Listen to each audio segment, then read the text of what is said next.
Welcome to Raven's Keep, where a bunch of friends come together every week to run, dodge, fight, and survive on our Daggerheart campaign adventure.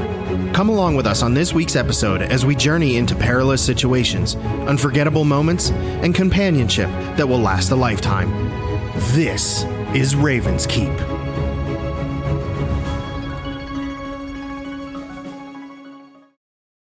So, as you all prepared to set off from the big city, Bubba, you received a letter from Luminessa explaining that while her sales were going very well, she has run out of supply and must return home to get more. She suggests that while she travels along the main road, that you could meet her somewhere to collect your gold and maybe have a short, proper honeymoon. You agreed. Was it for love or gold? You agreed. With plans to catch up with your companions along the western road to Highland Rise, you all went your separate ways. The rest of you, uncertain of what lies ahead, happened upon a damaged cart and a clank that had been attacked on his way to deliver the goods to the town of Jade, just a bit to the southwest. He describes a pack of wolves had jumped him along the road, but lost interest when they discovered he didn't have flesh, blood, and muscle to offer. You patched him up with some new legs made of vines and sent him on his way to update Jade on their unfortunate loss of goods. Pressing on into the night, you spot an old tower up ahead, poking just above the tree line. As you approached closer, you heard cries for help and witnessed a young fawn trapped in a tree by a pack of werewolves. Or a pack of wolves and a werewolf. As Mozzie promptly turned into a bear and roared at them, they all got quiet. One of them near the back, then stood up on its hind legs. Its claws extended to nearly 2 feet in length, and it stood straight up, locking eyes with Deckard. It took a step forward, signifying to the wolves to charge. They attacked Bear Mozzie, and through a series of bites, scratches, and axes, you all defeated the wolves and their werewolf leader. Oh, and as their werewolf leader sunk its teeth into Deckard's neck, draining his blood, Mozzie, you grabbed the werewolf in your teeth, violently shaking it back and forth like a chew toy, and launching it into a nearby tree. As flesh tore and bones broke, the werewolf slammed down onto the ground, dead. You helped the fawn down and learned that his name is Griff Odysseus, great-grandson of the captain of this tower. The heralded tower watchmen aren't strong in numbers like they were during the Trock War. While some of them still remain, this tower fell long ago. He's here to leave his great-grandfather's ashes melted to the tower pedestal with some melted wax, and vowing that he will one day become a tower watchman himself. You all then explored the tower, finding some potions, a shield, some strong aged ale, and a decent night's sleep, as Deckard slightly separated himself from the rest of the group, gripping with dealing with a werewolf, especially after all this time of hearing nothing from the guild. As you all lay your heads down, please, if you have not done so already, receive the benefits of a long rest. I mean... Says the person loaded with stress right now. How do you always get so loaded down with stress?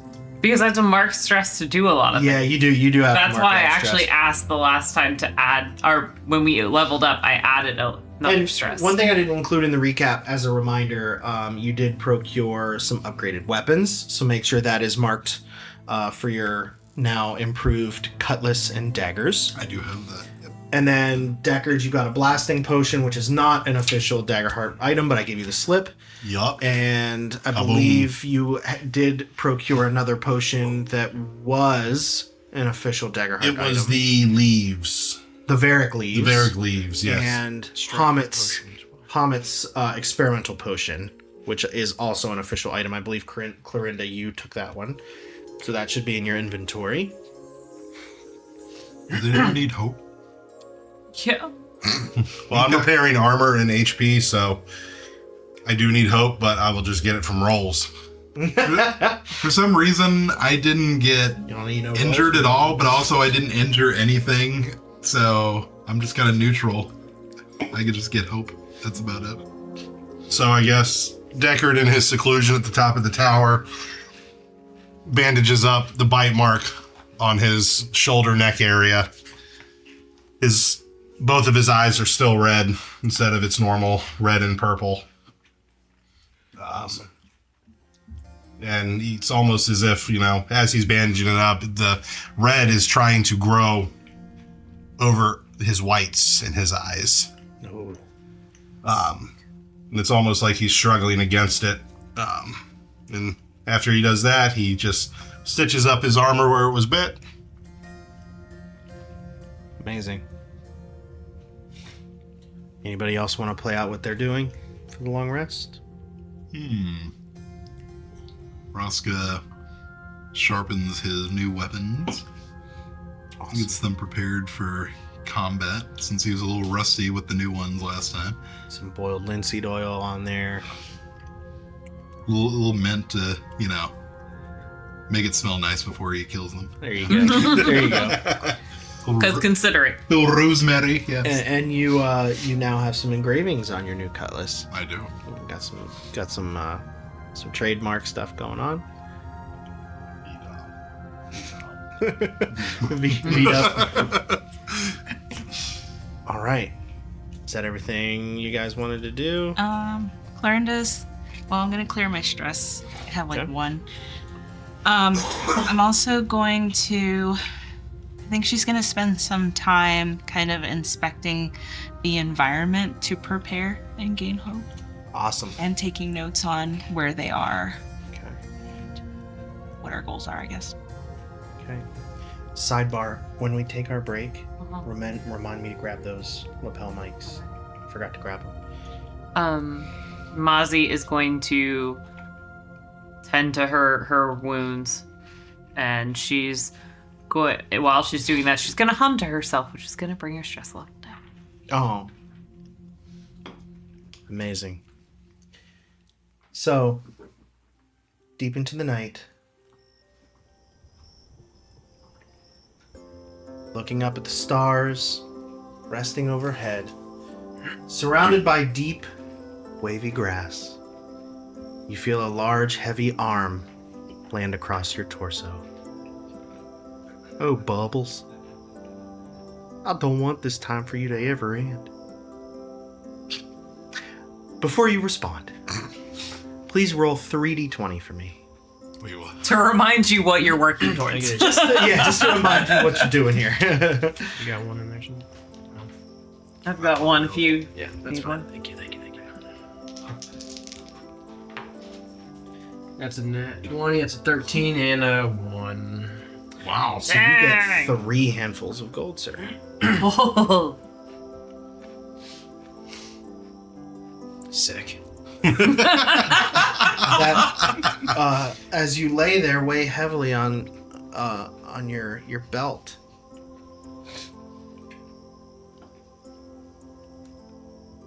As you stare up at the stars. Well, Lumi, I hate to admit it, but this time I did cherish it with you. And I'd be remiss if I didn't tell you that, maybe I missed you a little bit. I know. You have a great personality about you, which is very comforting. Especially at a time like this. Things are getting pretty hectic out there for us. Oh, please don't tell me you're in danger. Well, I'm not in danger. We're not in danger. We handle ourselves pretty well. I just can't As a stand matter the of thought of you getting hurt. Oh, you ain't got to worry about that, lovely. We'll be just fine. I mean, shoot, after all, we are the Veil Wardens. Rolls off the tongue. I've heard about the temple, and I've taken it upon myself to spread the good news about the group in the City of Thrill along with Magarlick. Well, I do appreciate that, sweetheart. We can get all the help. We would love all the help we could possibly get when it comes to, getting our name out there, letting people know that we can do good for them and for the community and all that. So, Yeah, and I can't tell you enough how proud I am of you. You going out there following your dreams, selling that garlic, and all those other, remedies that you came up with as well. Mouthwash, I think, was one of them. Oh, shucks. I can't take all the credit. You get pretty creative in the big city. All the merchants around. I can only imagine. That reminds me. She's gonna reach over and grab a little sachet of roasted garlic with some rosemary leaves and some dried spices. Ties it all together. Please do give this to Mozzie. She never really liked my garlic. I'm hoping to bring her around now that I've I've got an in. I'm gonna give this to her, and I'll tell her you made it special for her, and then she'll be inclined to try it because I'll ask her to do it. And just if you're gonna make a soup, you just drop this right in there and the broth in there, and just take it to a whole new level. Okay, all right, that's good to know. Hey, I'll let them know about that. Don't worry, I haven't forgotten about you. And she's gonna reach out and she's gonna pull out. Now I took a lot of garlic. I don't know if you can tell, but I can carry a lot of weight, and I took everything I had, and I sold out. And not only have I been able to share my profit with you, but I thought I'd get you a proper ring. And she holds up, and in the moonlight, you see this little gold ring with like some legit like gemstones embedded in it. Just so that you don't have to keep wearing that dried out old thing, and just make it a little bit more official. Bubba reaches out with his green hand, and Lumi just kind of slides that ring onto his finger. Perfect fit. Sparkles in the moonlight. Wow. It's so pretty.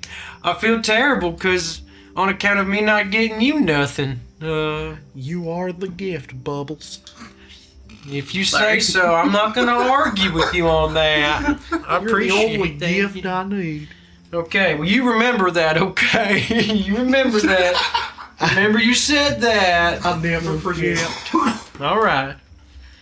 And Lumi sounding a little goofy. I was gonna say She falls I was into thinking goofy that, territory. but also it sounded like across from Bill from King of the Hill, and it was like across from Bill and Crump. Yeah, yeah, it's all in there. It's all in there. Patrick Warburton. Gorsh, Bubbles. You look. I'll do it again.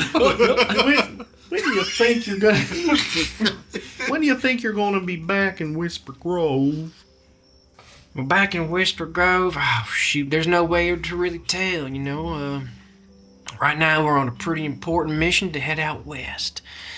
In fact, I probably do need to get going here in a little bit because I got to meet up with the rest of the gang out there. I'm sure you understand. There's, these are matters of life and death that we're talking about. Well, I understand. What I don't understand is why it all has to fall on you. Oh, well, it don't fall all on me. Bubbles baby girl. If it's fine. I love that nickname. Love Bubbles baby's girl. It's such a journey. Yeah, it's a team effort, I mean, everyone's got their strengths. Look at Deckard. He's an intimidating fella, and he can take someone out. I've never seen him actually kill anybody, but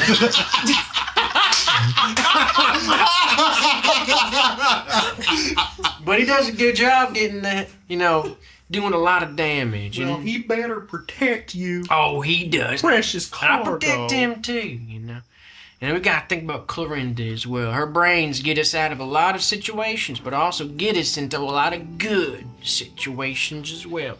Starting to come around to her, also, She's good. She's smart. That's all I'll say about her. And then, of course, remember Roscoe? I call him Shelly. Yeah. He was trying to take a carriage out into the water. Yeah, he was having a special evening. It was weird. But he's good. I mean, that's kind of typical. Sometimes you won't see him for a whole day, and he'll come out when you need him most, and he's there to protect you and save you. And of course, Mozzie. You know Mozzie. She's the salt of the earth. Mozzie's a tough cookie to crack. She's one of the best people I know. Never been able to get her to like me. I mean, I can't imagine why. I couldn't tell you why either, even though she might have told me, but I forget if that's the case. I won't share that. Bubbles, the only thing that I can think about helps me sleep at night is knowing that it sounds like you got a real family out there. Hey, I do. Sure must be nice. I don't know what it's like to have a family. You know, for a while there, I kind of felt the same. But it feels good. Will I ever get to meet yours? Hopefully.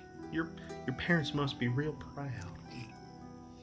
Bubba kind of like scratches his head a little bit and looks around. Are they calling? Okay, come. Yeah, well, my family's, let's just say that's a long story. Okay. I'll share that the next time I see you. All right. There'll be a next time. I'm sure. I mean, how else are you gonna give me the go? I mean, how else am I gonna show you that? Spend time with you. If you had been left alone in a water barrel when you were a little kid, you wouldn't really put a whole lot of stock in people coming back, as I tell. Well, I'm here now, ain't I? That's true. Very good. These hours have been downright majestic. I have enjoyed myself, and I'm sorry that, we couldn't.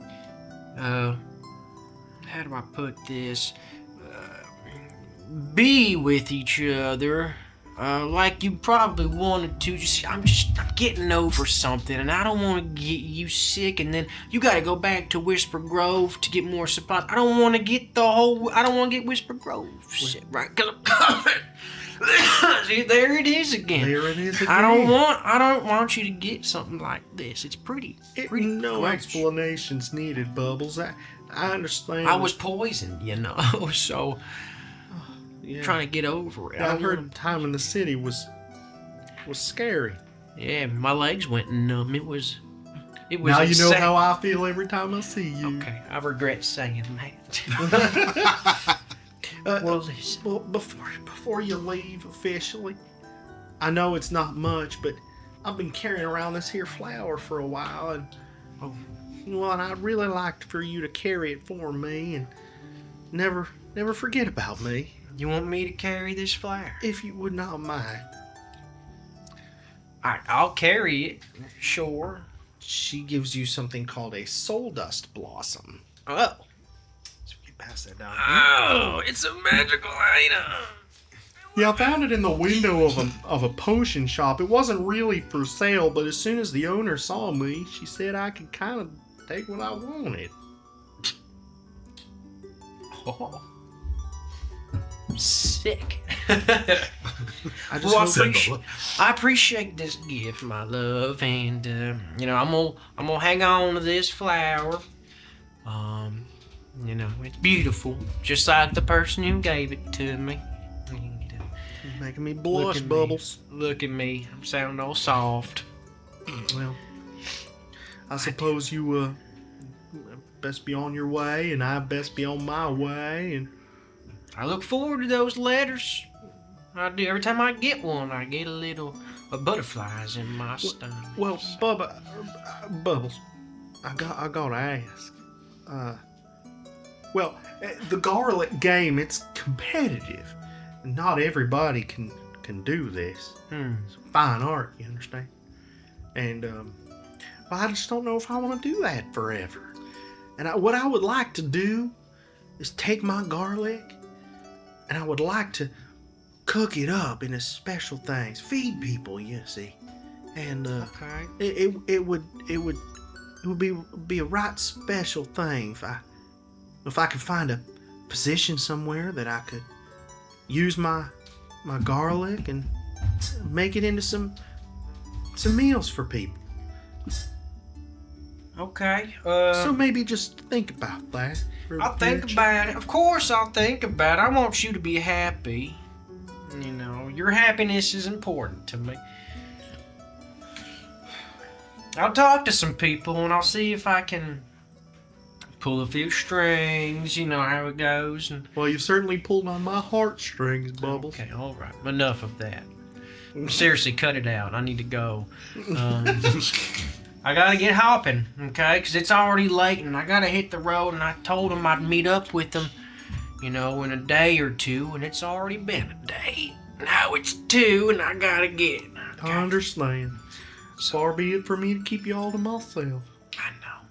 Don't be so selfish. You ain't a good look, okay? I understand. All right, sweetheart. I'm okay. Now you let me know when you head on back down to the big city and you know, remember, Vale Wardens. Now we saved the day. We're here to protect you. And also if you mention Bubba's bathhouse, if you mentioned a Vale Warden or Bubba sent you to Bubba's bathhouse out in Windrock, okay? Tell them that's where they need to go for their bath business. I will relay the information. Very good. Spread it out, you know, My especially little- when you go in, because all those college kids in Thrill, they want to get out. They want to get away. They want to, you know, have a good time. So let them know. My little entrepreneur. Okay. All right, darling. All right. You behave now. Don't let me hear you acting all crazy. So you guys kind of get up and part ways, and as you turn to walk away, you just feel a whoosh, little slap. Bubba actually like hops off the ground a little bit. When he's-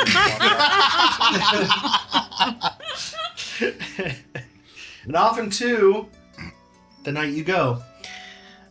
Heading the quickest way straight through Windrock to the Western Road. Is there anywhere you would like to stop in the city before you exit? I think I'd like to stop at Bubba's bathhouse. Okay. Just to check in on some things maybe real quick.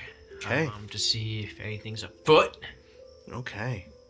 So, heading Aslow and whatnot. into Windrock, you Oh, I do got money now too. you also have a carriage in the city. Could check on that progress. Oh, true. That's up to you. Or you can press on foot. I don't have a horse to pull the carriage though. It's fine. We're Yeah. okay. We're okay. We're okay. So, No carriage needed. pressing on to the bathhouse, Yeah. you're in the kind of northernish part of the city. And as you approach, you see the large wrought iron fencing up ahead, signifying what is it? Sacred Screams, Silent Screams Silent screams. graveyard next to the bathhouse. And as you approach your new business venture, you see the windows in the door are boarded up. The tub out front that you got swindled in has been kicked over. All the water has been emptied out of the tubs that have been that were randomly placed out front. Oh, jeez. And you see nobody around. Oh, jeez. I mean, there's like passersby, there's people walking around, but you don't see Laszlo in his tub. Oh, jeez. Bubba starts looking around at people, at the building itself. I know he did it. Laszlo, that traitor. He thinks he could do whatever he wanted, and then when reality struck, he wants to throw a hissy fit. Look at this, like a child, this one. I don't have time for this. I can't deal with this right now. Bubba makes a note of it, though. That when they go back into the city, that's something he's gonna have to take care of. All right, Okay. let's carry on, I guess. Dang it! Walking discouraged away from the bathhouse. Where's your next stop? I would like to.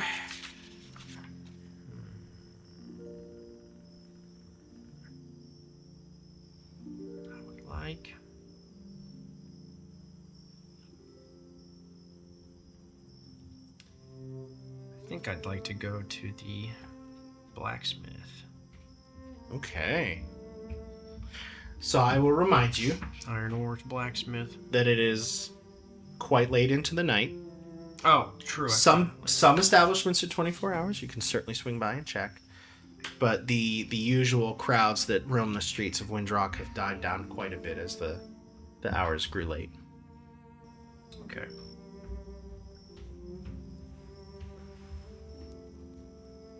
We'll pass by, see what's up. Maybe it's open, you know? So you head over to Iron Ores, Blacksmiths and work late into the night sometimes.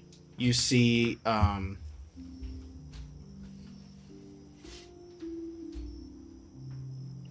you see a soft warm glow coming from inside, from the fires in the kiln that was lit throughout the day. They've died down a little bit, they've smoldered a little bit, but you do see some movement inside of the blacksmith. Okay. I'm gonna go up and knock on the door. Just a second.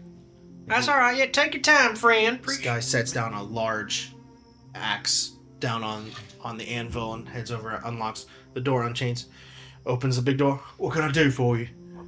Good evening, sir. I hate to disturb you at such a late hour of the night. I appreciate you opening up for me. I just had a quick question for you. Have anyone from the Vale Wardens been through here in the past day or so? That name does strike a chord. You know, there's a tall gentleman with a big old top hat, maybe a turtle that came in. Right. Turtle? Raska. Gave him some upgraded. Raska blades. Shellscar's his name, friend. He had quite the introduction. Oh, good. Okay, so he was here. Good. Okay. Excellent. I came to the right place then. Just about a day ago. About a day ago. Okay. They happened to tell you where they were heading off to or anything like that, or they didn't tell you anything? They just came in and he just did business with He you. said they were. Man, I am just all over the accent trail today. They were fighting something big. Find something big. That's right. Okay. Yeah, we did do that. That's right. Okay. I wonder if you could help. So he's heading on out to the west, to the rise. Okay, to the right. Good. All right. Just want to make sure that the otherworldly beings. Yeah. I That think. sounds like him. He's kind of spacey a little bit, right? A little hard to A follow. little bit odd, yes. Right. Did you hear him laugh? That'll throw you through a loop. On his way out the door, Yeah. it carried for a block or two. He likes to do that. Right. Did you want to make a purchase? Yeah, if you could. I mean, if you could just take a look at what I got. I'm actually trying to see if I can maybe either trade maybe either one of these items or maybe upgrade something. If you could do that for me. Anything you're particularly interested in? Well, you see, right now I got this walking stick that I don't even use it that often, right? So maybe something a little more practical. You know, I'm still fairly young. I don't need help with a walking stick. It just kind of gets in the way. Would you like something with range or power? I'm thinking maybe a little bit of range would be good. Well, I've got some crossbows, some standard short bows. I do have this interesting item that I did show your friend. Got a bladed whip. See, I took a standard leather whip, outfitted it with blades. Okay. You can wrap it around an item, and when you pull on it, it shreds something fierce. Well, I already got something that I can wrap around items. And Not Bubba gonna takes his ask. tongue up to a rafter. Just starts hanging there. I wish I could put some blades on that. You ever thought about getting some tongue piercings? I haven't, but that does sound interesting. If we could pierce your tongue just a little bit. Although eating and talking, swallowing, living just day to day become a problem. I might have to think on that. Okay. I will outfit your tongue Okay. eventually. You wouldn't be the first person to do it in the past 24 hours. So. But so long range. Not gonna ask, not my job. You said you got a crossbow and then just that bladed whip. That's what you said you got? I do. Let me check my inventory. Yeah, if you could, please, that'd be great. I'm gonna roll or something. Now, It's the same place. So. let's see here. I think Bubba could do a crossbow. That'd be fun. As long Let's see what I as have. long as it's as powerful as what I have.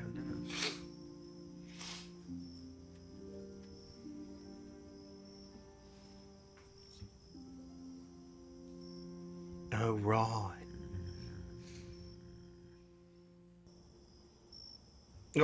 I do have a bow I've been working on for the elves. It's called the Elder Bow.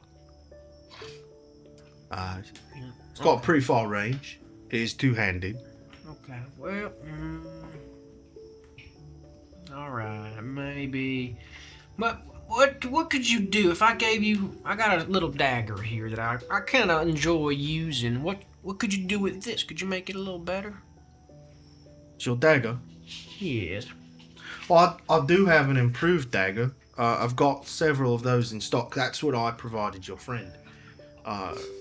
What is your current dagger damage? It's 2d8. That's it. Just 2. So the improved dagger would give you 2d8 plus 4. Yeah. Excuse me. If you're looking for some smaller weaponry, let's see what I have. If you've got your tongue, don't know that you'd need a grappler. No, I wouldn't need that now. Maybe that improved dagger sounds pretty good, brother. Going improved? Mm-hmm. All right. That'd be no problem if you have a handful of gold on you. I can make that happen, yes, sir. I'd be happy to. Oh yeah, that just became what I use, baby. Is there anything else I can do for you?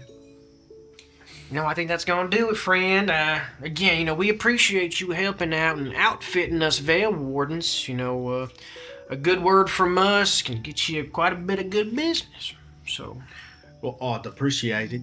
Now, if you're heading out on the Western Road, that's right. be wary of there's a region there in the Moss Way. If you're going out that far, watch out for Drift Haven. It's little known to the public, but it's for all intensive purposes is a large camp. You see, the only reason I'm here this late is that some of the leaders there have commissioned me to improve some of their weaponry as well. Oh, and you're working on those right now? No, in front of you. In front of you. Oh, Where's it I from? see it now. There's a spot. Oh, jeez. No, you're just pointing to Matt, so I was like, I what? was just looking this way and I saw something moving. That was To our impressive. listeners, there's a spot. It's a little guy. Good eye. Yeah, good eye. If I was actually a Bubba, I would have just eaten him right now. That would have been sick. Yeah, They pay you up front for this work? they threaten me up front. They threaten. They pay me half upon They completion. paid you half. And how much did they pay you?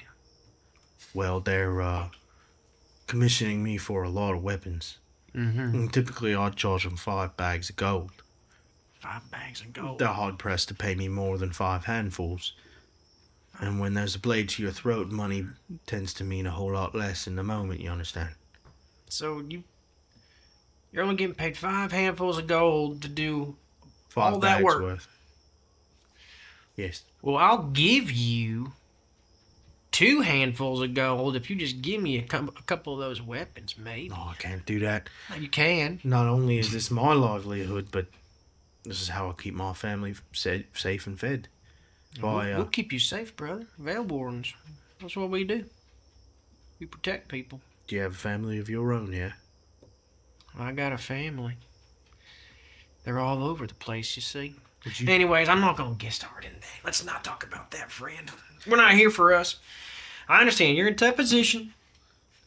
I appreciate your help, though. And I just to paint the picture, Yeah. you're standing about waist height on this giant that's got a big old one eye, and he's just towering over you. Yeah, perfect. I'm afraid I can't trust anybody but myself to keep my family safe. And if I'm going to bring down the wrath of the Drift Haven, well, I've got to act upon it. All right. You know what? I respect that, friend. And but hey, if they ever do cause you any trouble or harm or threaten you again, you let us know, okay? And we'll They're Wardens. we'll do what we can to help you out. All right. And I promise you that we will try to help you if they do cause you immediate harm or to you or your family. We will try. Well, I appreciate that. Until then, enjoy the dagger. All right. See, Bubba likes to set the bar real low. Under deliver, over perform. Okay. Reach for the moon and land on the stars. I mean, sorry, undersell, over deliver. Under deliver. Well, if you don't mind, I've got to get back to it. Mm-hmm. It's a long night ahead. That's fine. Yes, sir. I appreciate you again. You know, thank you. Thank you for your business. I thank you for helping me, and I appreciate doing business with you. And I'll be back. We'll be back for sure. For sure. Okay. You have a good night now. Okay. Bye. I'm gonna go back to hammering on the axe he's working on. Improved. Yep. So, anywhere else? We're gonna bounce, baby. Okay. You also want to try to ask for metal from Woody's woodshop? No, I don't. As you head through the city onto the Western Road, past the city walls, you go from seeing stone, concrete, and wood out to lush countryside once more. We hope you're enjoying the adventure so far, as Mozzie, Deckard, Bubba, Clorinda, and Rosca face perilous odds on their journey, each one coming from their own rich pasts, carrying their own driven goals. Mozzie, traveling from the fantastical magical Whisper Grove, marches on bravely into a wider, larger world. Deckard, ever on the hunt for the next monster he can slash or shoot on his quest to rid Katra of its evils. Bubba, in a noble search for answers and solutions in an effort to bring an end to a dark reality. Clorinda, diving into the planet's deepest, most ancient knowledge in search of her own intellectual expansion, carrying secrets of a past shrouded in mystery. And Rosca, set to explore the lands beyond the seas in a quest to grow and prepare himself to once and for all be the captain of his own story. These brave companions bring their individual goals together to create a group capable far beyond the underestimation they often receive.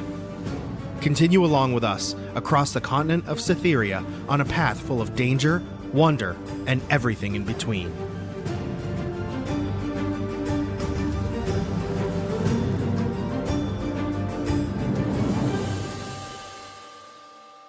So, as you leave the city, Just talking to his people. heading out on the western main road, eventually, the late night ends, early morning begins, and amidst the cold morning air, you eventually come to a four-way intersection in the road, where you see remnants of a wrecked cart and some like produce items scattered across the road that have been there just long enough to attract a few flies. Oh, it's my lucky day. Bubba hops over, starts picking these flies off one by one. And as you I could use a snack. Good timing. as you are snatching some of these flies out of midair, you see one kind of fly like toward the back of the cart. You kind of hop along to it and make an agility roll for me.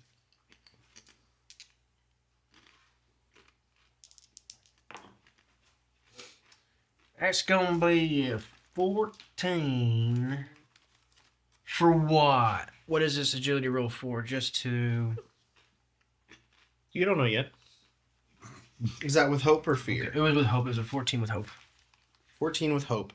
It's a hopeful So leap. as you It's not because I was hiding. If I was hiding, I'd have advantage on it. But we're not It's a hopeful hop.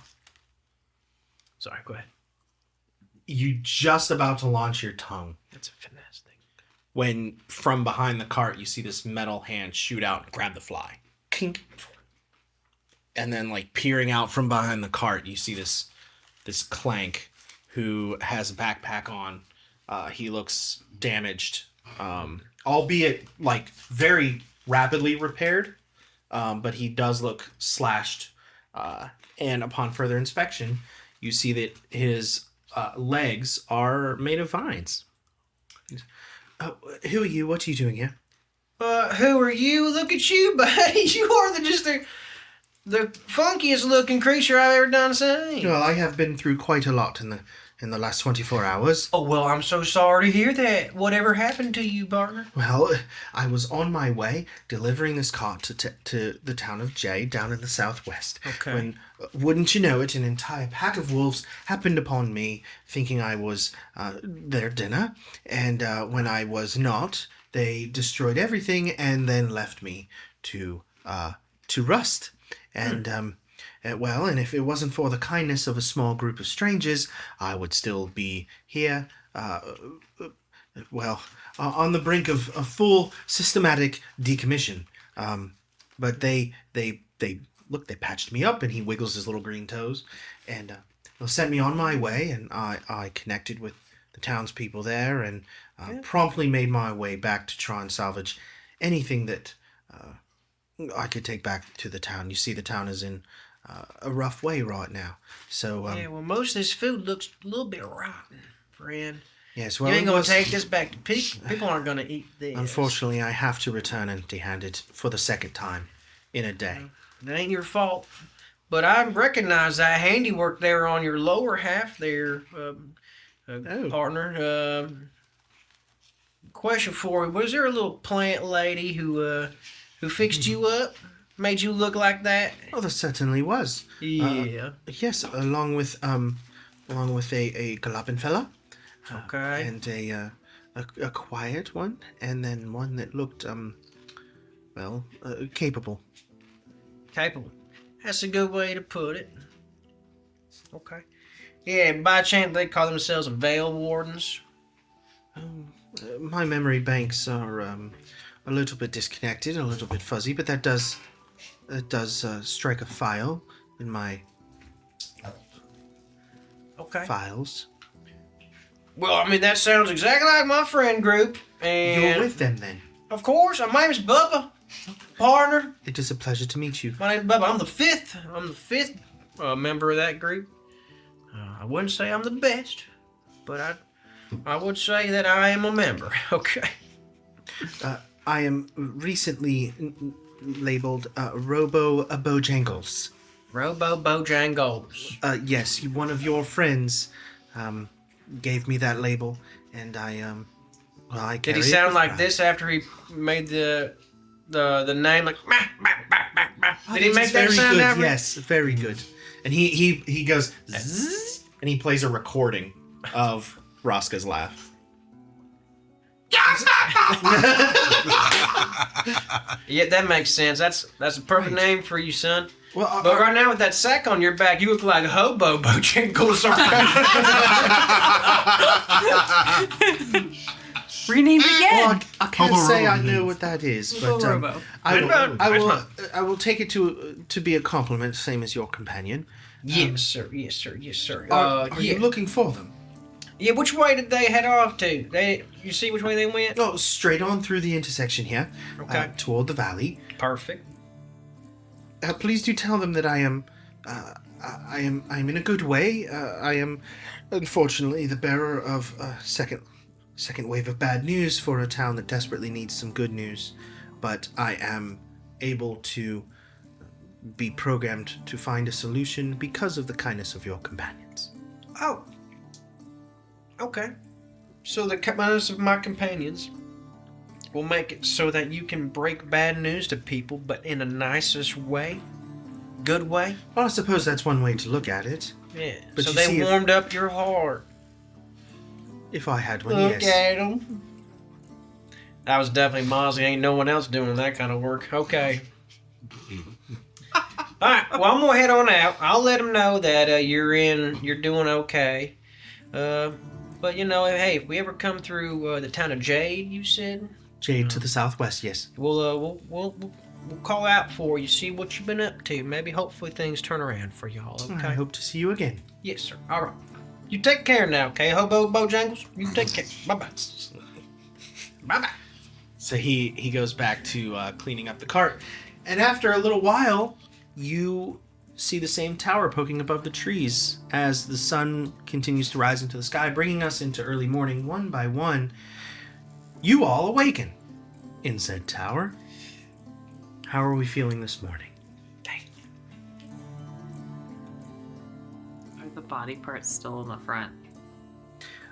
The wolves are scattered about.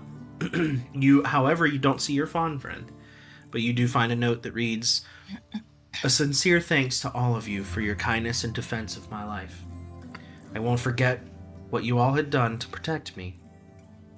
I must get back to Riodel and inform them that grandfather's ashes have been safely delivered to his place of service. May the road fare well for you all. Signed, Griff Odysseus."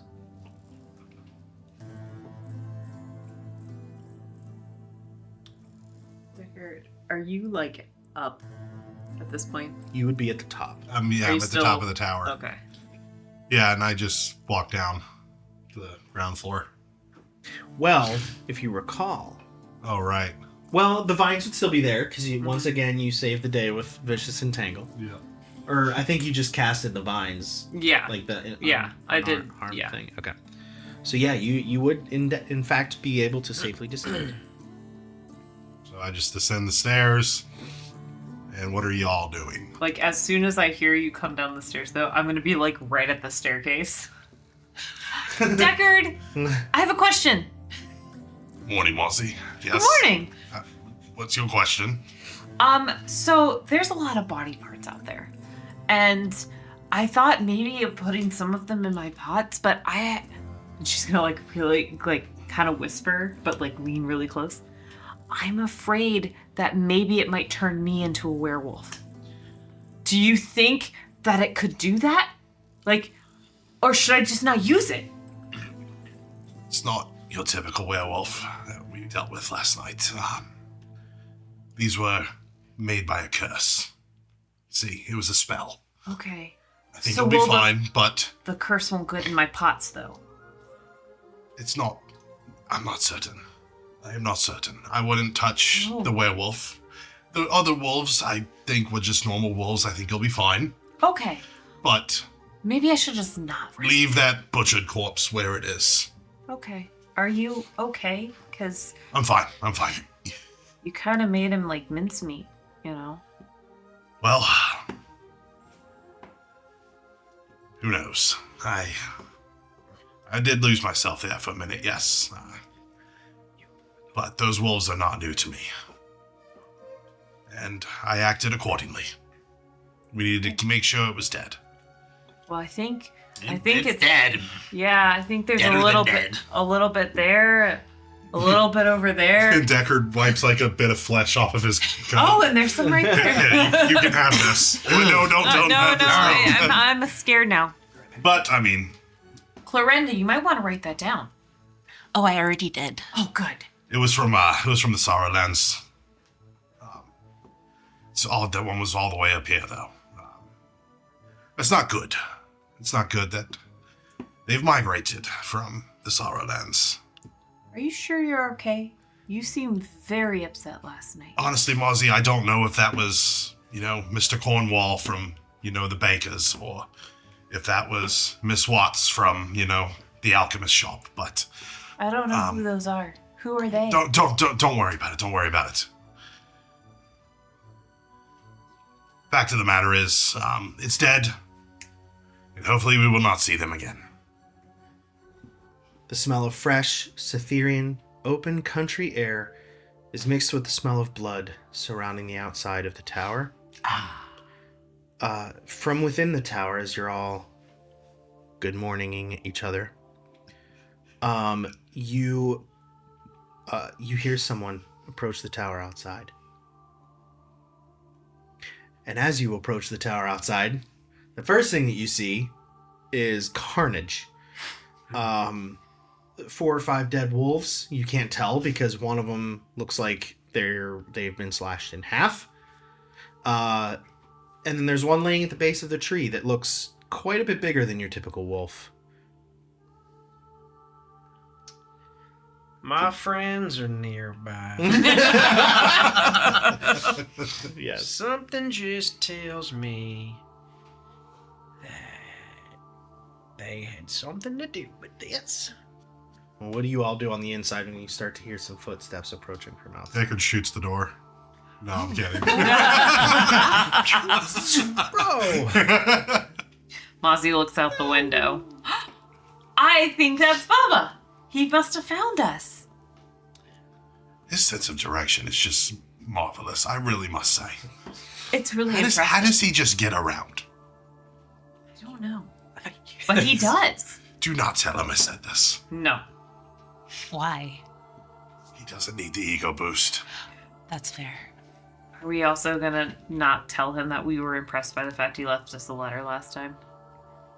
Oh, that might hurt his feelings. I mean, I am surprised he was able to write, honestly. Yes, very. You did say the letters were backwards, though. Yes, they were, but he still put words on paper. It's very So important. you're saying I should not hand him back the letter with corrections?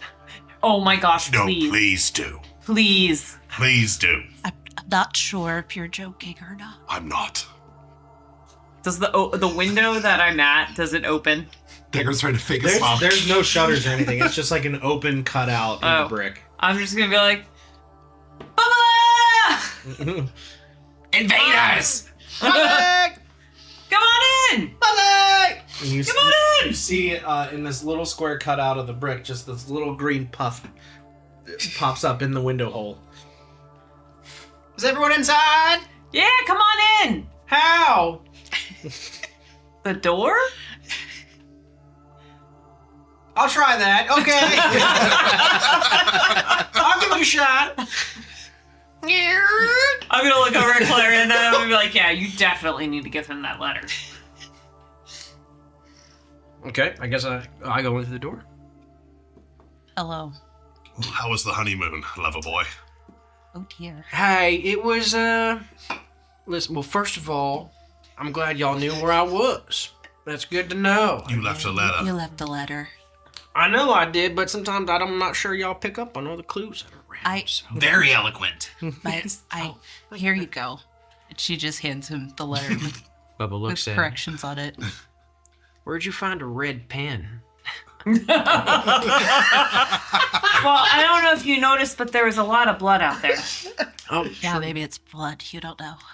It's got like a 28 in the top left corner, and it's like a frowny face sticker on it. Get these. In the margins, it says, "I'm so disappointed in you." No, actually, I'm quite impressed with what you have here, but we always have room for improvement. room for improvement. Okay. All right. But thank you. You're welcome. Smart pants. Okay. The honeymoon was fine. I met up with my lady. Her business is doing good. She sold out of all of her garlic, right? So, she went back up to Whisper Grove and met her halfway. She actually had to come down to meet me, and then she had to go back up. And, We really don't need to hear all the details. It's fine. well, you asked, so I'm just going to tell y'all how it went. I think they were just wondering if you came back with money.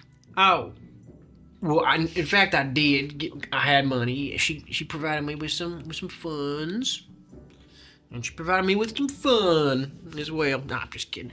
I didn't have time for it. I might have actually lied to her and told her that I didn't want to. What's the way to put it, Deckard? Sleep with her. You see, I was feeling ill that night, so I didn't want to make her sick when she has to go back to Whisper Grove. Mozzie, just in the middle of that, just walks out. Oh, you Goes had a out like- headache. Yes, he had a headache. He had a headache.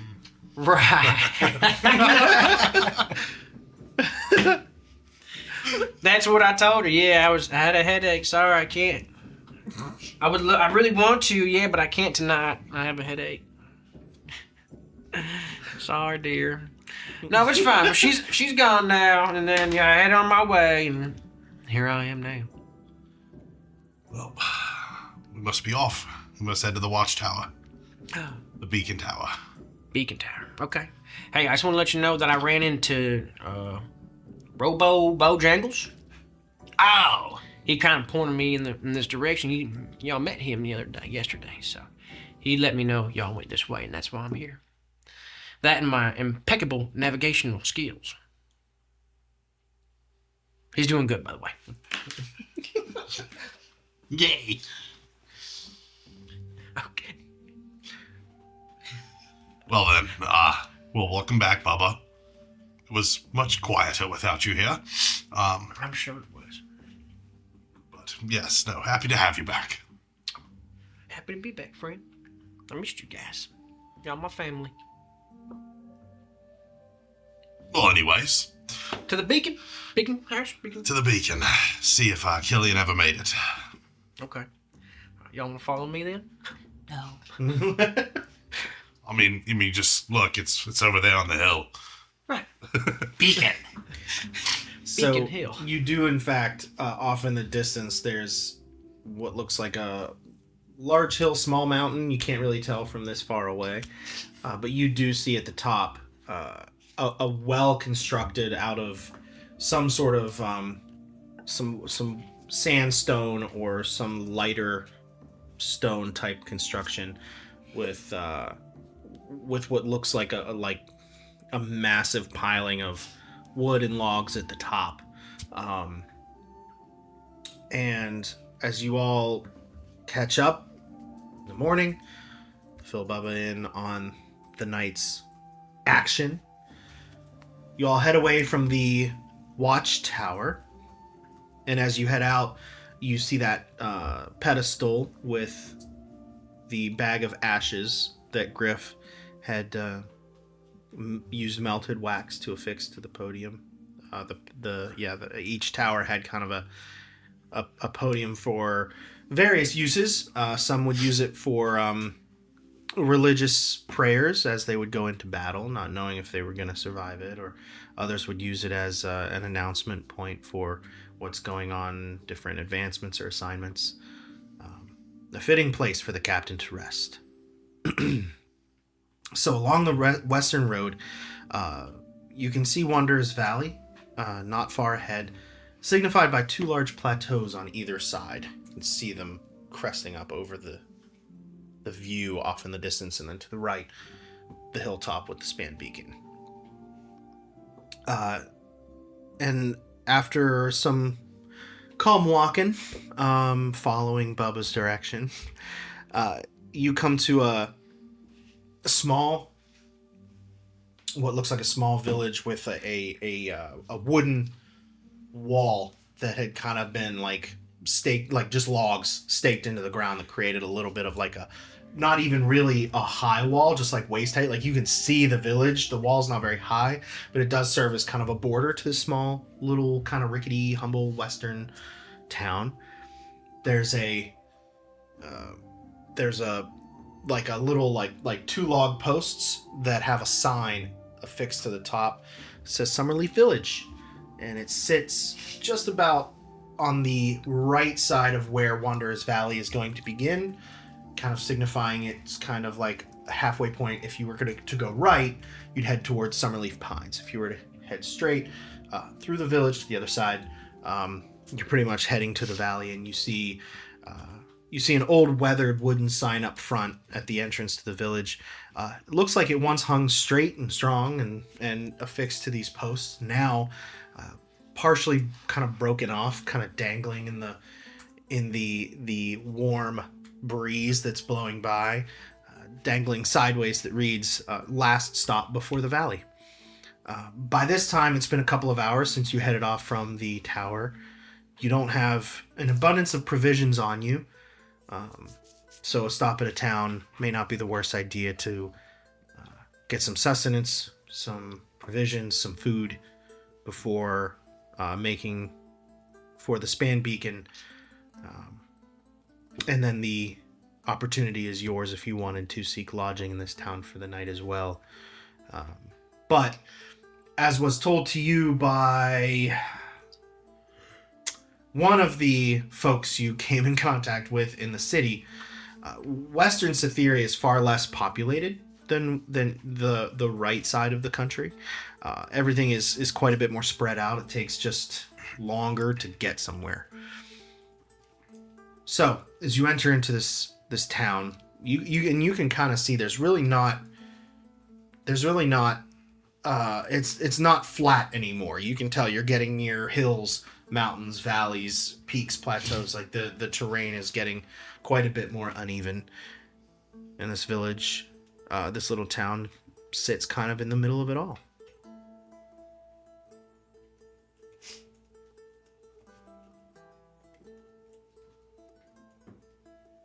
Neat. I'm sorry, I was breaking the silence. It was getting awkward. We might need to stop, get some provisions for the road. I'm not sure much civilization is out past the valley. We're thinking just kind of buy in bulk, maybe. We just need some dry goods. I mean, some grain. Are you trying to make them bread or something? What you talking about? Get grain. Rice, my friend. Okay. We'll get some. Bubba's biscuits. Bubba's. I could make bread. You could. Probably better than you. I don't think we need to call names or be mean to each other. All right. Cookie Maybe pie. one day we'll have, bake off. Bake off. Great Bubba bake off. Side quest action right I there. wonder, Bubba's British Bake Off. wonder if Sunny's nearby. Oh, yes, he did say he would meet us at the head of the valley, yes? Yeah. Oh, that's right. Should we go look for it? Honestly, I don't think we need to look for him. I think he'll find us. You He found, has you before. found it That's last true. time. Tends to do that. Yeah, he might not be in a form that we recognize anyway. Yeah, we can't just be standing on a corner shouting for him. We'd look ridiculous. I was not suggesting that, but thank you. I am suggesting it. Go ahead, Bubba. All right, Sonny, right? Okay, so Bubba walks up to a corner. He starts yelling, Sonny, are you here somewhere? You remember me? I was with a group of friends. They all passed the test. I was the only one that failed it.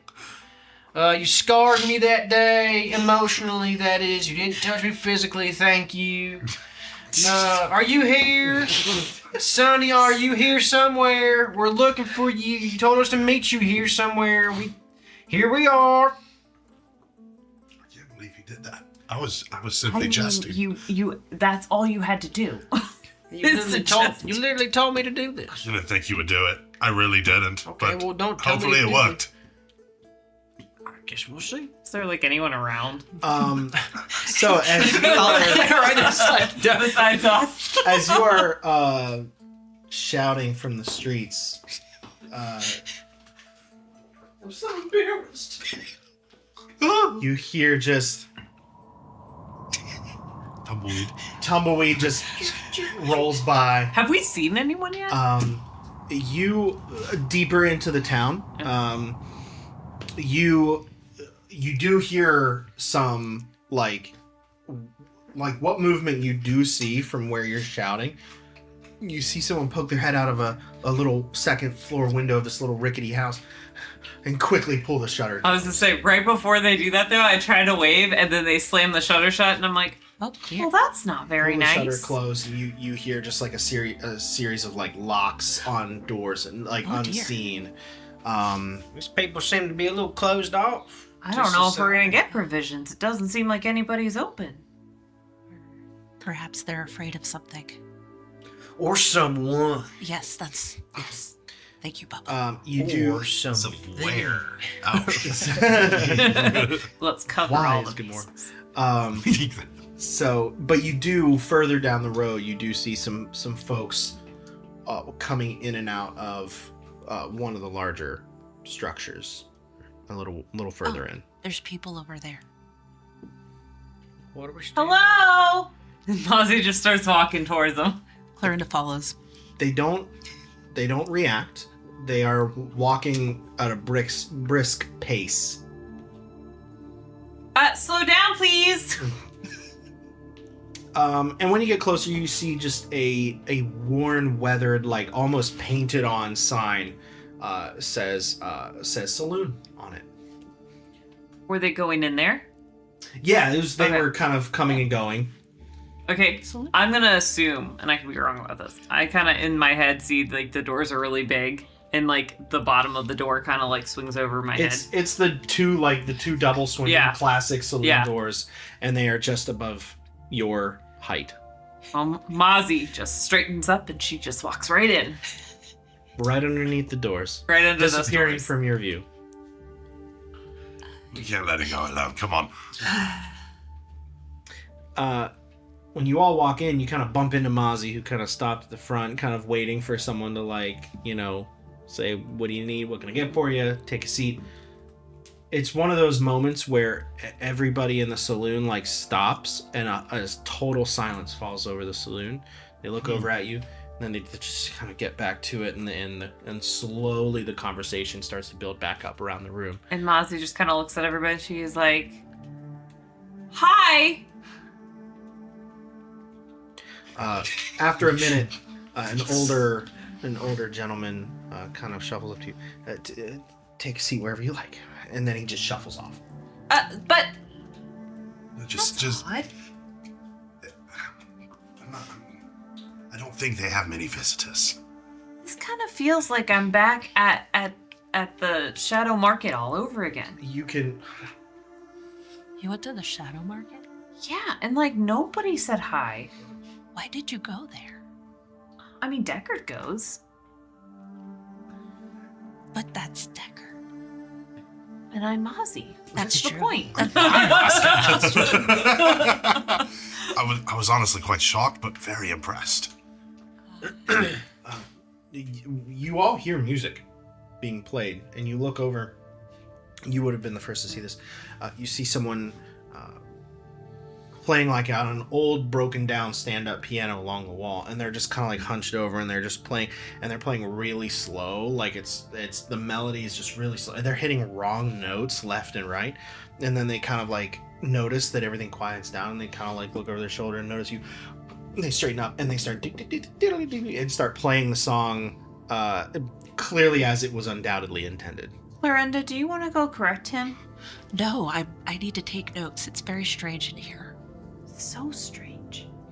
Have you ever been to a place like this before, Deckard? It just seems really weird here, and you seem to be the king of weird. Thank you. The I guess. King of Weird, the Deckard story. Well, I've never been here before, surprisingly. But, no, it is peculiar here. As I said, I don't think they get many visitors here. Is it like an eclectic amount of people? Like, is No, it different, it's- like, in terms of, like, is it like humans and clanks? And, Oh like, yeah. Okay. It's a wide variety of different ancestries. I wouldn't say it's a very busy crowd right now. Okay. Some patrons kind of scattered about. I wasn't sure if there was anybody that was like any of my other friends, or if, you know. Not in particular. You Okay. do see who looks like an older ribbit kind of shuffling around behind the bar. Not the bartender. There is a bartender, but another personnel who's kind of like straightening up glasses and cleaning and polishing and just like quickly. Bubba, there's one of your kind. Maybe you can get in on that. There's also there's a like fairy. working? I'm not here to work. No, I mean like maybe he'll open up to you and tell you what the heck's going on here. Oh, gotcha. Okay. Yeah, I can go talk I to mean, you. honestly, I feel like these people just want to be left alone. I know, but it's weird. But we have questions that need answered. Go ahead, my friend. You also see seated by himself along the wall, two Strider. chairs sitting against It's Shriner, isn't it? sitting against the wall, lit by the glow of a pipe. You'll get that reference. Does he have a hood on? No, he has a big like fedora cowboy hat on. He's a fairy with like 6 arms, sitting there with his bony like stick leg crossed. He's got a big old piece of straw out of his mouth, and he's picks up like 6 shot glasses and throws them back. There's a couple human off to the side, a table of about 3 or 4 playing cards. If you want, y'all could give me a group instinct roll. Well, we need to pick who's leading the roll. Not me. Who is the highest instinct? I Plus Do I get to had re-roll that? plus Is that what 2. that means? I mean, it makes sense. You seem to be the most curious about these people. Yeah, I'm pretty curious. Okay, so everybody make an instinct roll for me. And you all are going to be reaction rolls, so no hope or fear. Okay. 7. Mine's 11. What did you get? 16 11. with fear. With fear. So 16, 11. 17, 7. 16, 17. 17, I got it wrong. 15. 18. So 10 was to beat. Yes. So landing on an 18 with fear. The more that you see these characters scattered about, and when Bubba gets closer to the ribbit, you notice one thing that everybody in this saloon has to offer. I mean, not has to offer, has in common. They're weird. They're all older, elderly. You see no kids. You see no youngsters, no young people. They're all old. Looks like they born here, grew up here, stayed here. It just smells terrible. It's just a lot Smell of like a convalescent Ben home. Gay. Smells like the poop deck. It's Smell like mothballs in this chest. Yeah, I can't mung take it beans anymore. and Ben Gay left and right. Yeah. I got It's a mung deep beans cut in my office desk. reference. I was just Free. gonna say Creed's here. Creed's here. Deep cut office reference. All right. You approach the ribbit. I do. Well, good morning, I guess, to you, sir. Sometimes I forget what time of day it is. I'm so sorry. Good morning to you. My name is Bubba. My friends and I just came in. We came into town just today, and we were just wondering, what's going on? How y'all doing? Can we get a drink, maybe, or a bite to eat? If it's okay? I'm so sorry. I didn't see you approach the bar. Please, with you and your friends, take a seat wherever you like. I'll be right over. I promise you. Okay. I mean, that's fine, friend. Take your time. If you like, you can take the usual table over there. Nobody sits in it. I promise. What do you mean, the usual table? That's one that I understand. You people like it, so that's most comfortable seats. What do you mean, you people? That sounded racist. Whoa. No, I just want to mean anything by it. No, I'm just genuinely curious, friend. What do you mean, you people? We're just regular friendly type people here. We don't. Well, I didn't mean to offend. I'm not offended. Yeah, please, just I don't want any trouble today. If you take your seats at the Well, I don't want no trouble either, but you're not answering my question. I'm starting to get a little annoyed. Oh, I'm so sorry. Like, what do you mean, you people? I'd be happy to provide a round of ale for you and your group for free on that. Okay, that's fine. I will accept that, and I guess we'll just sit down over there then, right? Far be it from me to tell you your business, but your table is available. Okay. Guys, they're scared of us. Yes, that's what I gathered. They're scared of us. I think our names have gotten out there, and they don't want to know. As I said, I don't think they get many visitors here. And we are quite armed. Yeah, but I don't know what you're talking about. I got a stick. I guess the axe might be a little off-putting. I don't. It is a big axe. Thank you. You're welcome. Why did they say our usual table? Yeah, that's. He just because it's I guess he said it's more comfortable. But he said, For us people. yeah, he said He wouldn't answer that. that seemed rather strange. I've faced a lot of racism as a plant, but I didn't expect to get that here. Oh, have you? Tell me what it's like. I don't think it was racist so much as I think maybe he might be misassociating us with another group, perhaps. Yeah. Notice everyone here is much older than all of us. Yeah, like super old. I've yet to see a kid. Oh, that's Why do true. you think that is? I don't know. If Do there they are- eat their children If here? there are, Maybe there's some type of Go magic. to the darkest extremes. Maybe there's some bizarro versions of us walking around. There's like a Bizarro Rosca and a Bizarro Bubba and a Bizarro Deckard. To be honest, I'm Rosca, regular Rosca. I think we are the Bizarro versions of ourselves. You're the clones. Multiverse. Multiverse. Do you guys take your seats? Yeah, we're gonna sit No, down. I'm not gonna take. You know, give us some free ales, so we're gonna. I'm not going to sit. Is it a down. weird looking seat? I'm now like Yeah, what does it look checking out this table. No. It doesn't really look all that different from the rest of the tavern. Can I look under the table? What's under Certainly. there? Yeah. Rosca was here. You you take a look under the table. Aside from some dead bugs and chewing gum stuck under there, it's a nicely constructed table and chairs. I'll say that they seem in more frequent repair than everything else. Like everything else is kind of just held together and falling apart. Some of the furniture in here looks nicer, like they're taking better care of it, replacing a broken leg or refinishing the surface of the table, that kind of a thing. So I'm going to motion to Bubba. There are bugs under the table that you might enjoy. And then I'm gonna back away from the table and find a seat at the bar. Okay, fantastic. Bugs under the table. I don't want to eat dead bugs. What does she think I am? Some kind of animal or something? That's where you draw the lines.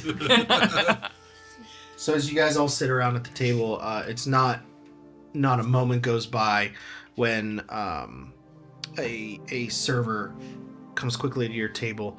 Without saying anything, she quickly pours you all an ale. How old is she? Slightly older, but not as old as some of the other patrons in here. You notice that as she's pouring you an ale, the pitcher is clanking against the tankard.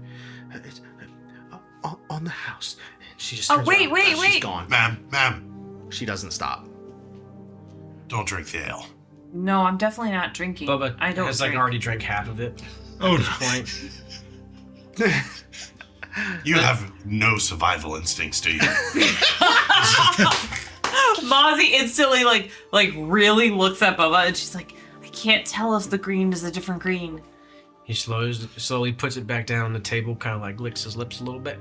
I think at the head of the One eye starts to drift a little. Ugh.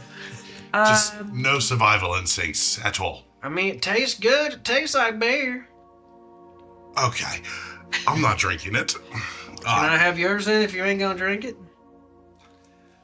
I'm gonna drink your beer. Bubba grabs Deckard's beer also. He's gonna finish his beer first, and then he's gonna have Deckard's in front of him.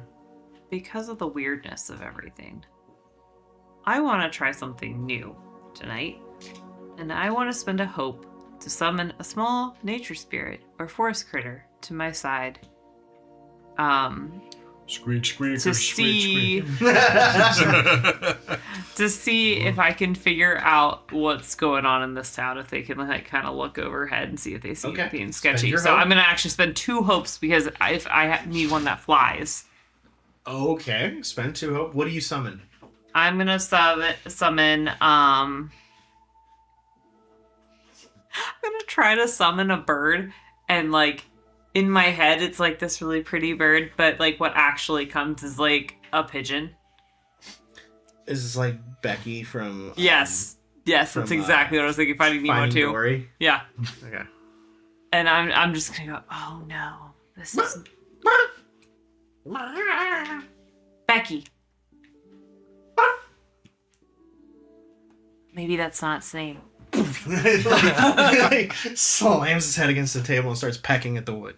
Not a Wait, great one, is she? wait. And Mozzie kind of just taps its head for a second. Look at me. Eyes up here.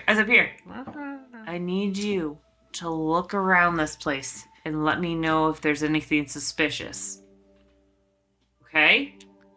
And I'm gonna mark a stress because that will help me to see through its eyes. Are these communicative?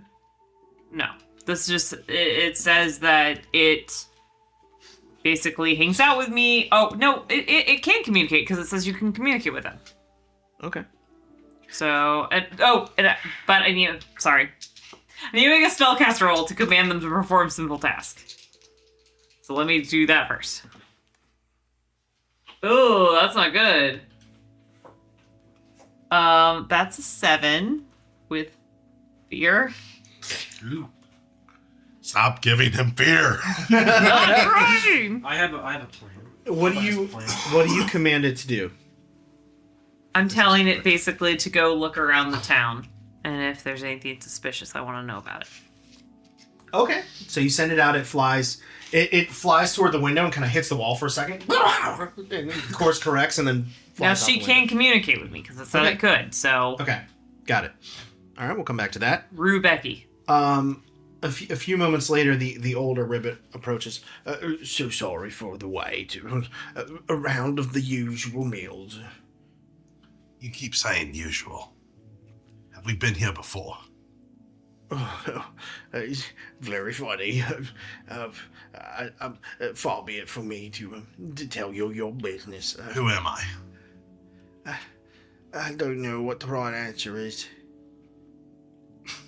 Well, we've obviously, since we're, such great customers, apparently, come here all the time, right? Well, certainly, the people that you're with, you've been great customers. You've been really great for the town. Deckard's gonna point at Raska. Who's that? I don't. A wonderful customer. My name is Gibbs McHawker. Wonderful. I'm the owner here. If you need anything at all, it's on the house. Don't trouble yourselves. I already know what you like. Gibbs, does your family live in town? Do you have any kids? Grandkids? No. No, it's just me. It's Gibbs, where are the young ones? funny again. Funny joker. It's just us, you friendly saloon owners. Don't kill me. What's my... Kill you? Oh, Sorry, I let that slip. We all have our jokes. I'll get you meals. I'll be right back. And he just shuffles off. He runs into a chair on his way to the back. Oh, watch out! There's a chair there. Okay. I'm starting to think these people might think we're bandits. Or something of the sort. Don't know where he could get that idea. I mean, pirate going up and right here, but Oh, he was afraid we were going to kill him. Well, if we don't start acting right, I'm just kidding. We could rouse up the place with a nice bar fight. I mean, do you think that they saw the werewolf Guys, thing? maybe, I don't know, but that came from the southern half, didn't it? I wasn't even there, so just kidding. So it's like it Just never kidding. happened. I saw the scratches on Spend fear Robos.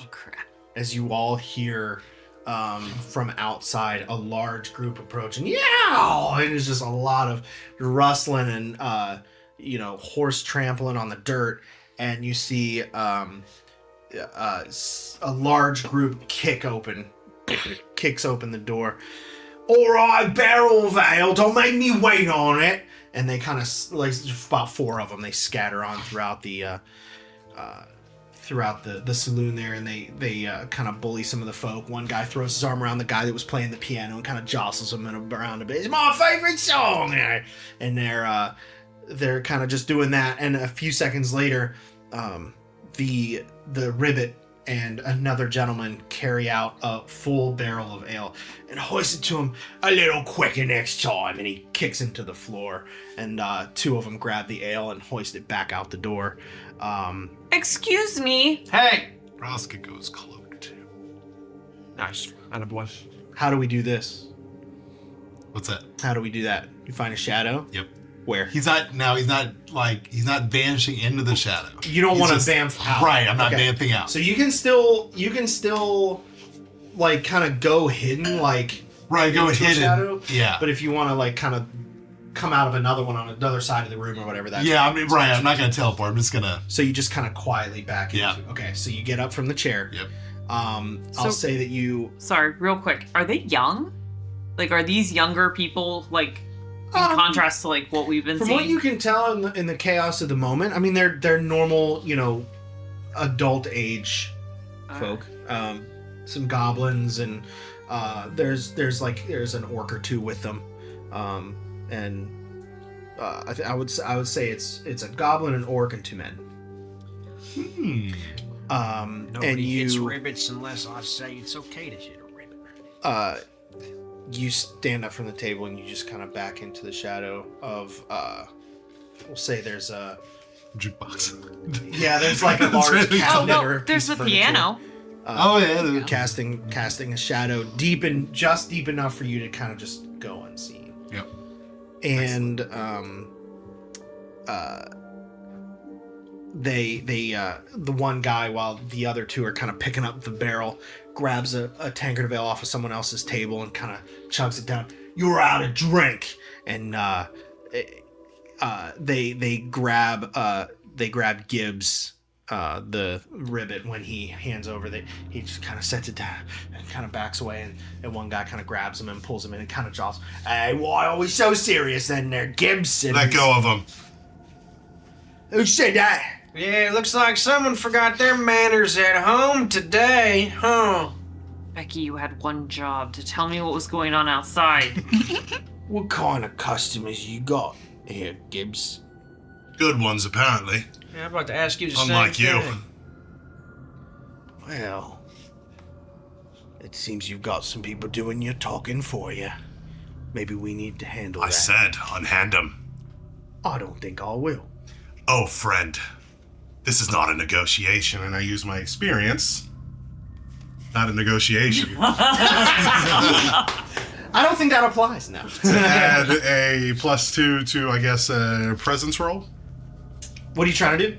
Just Intimidate him. Intimidation. Yeah. Yeah, definitely. Definitely a presence roll.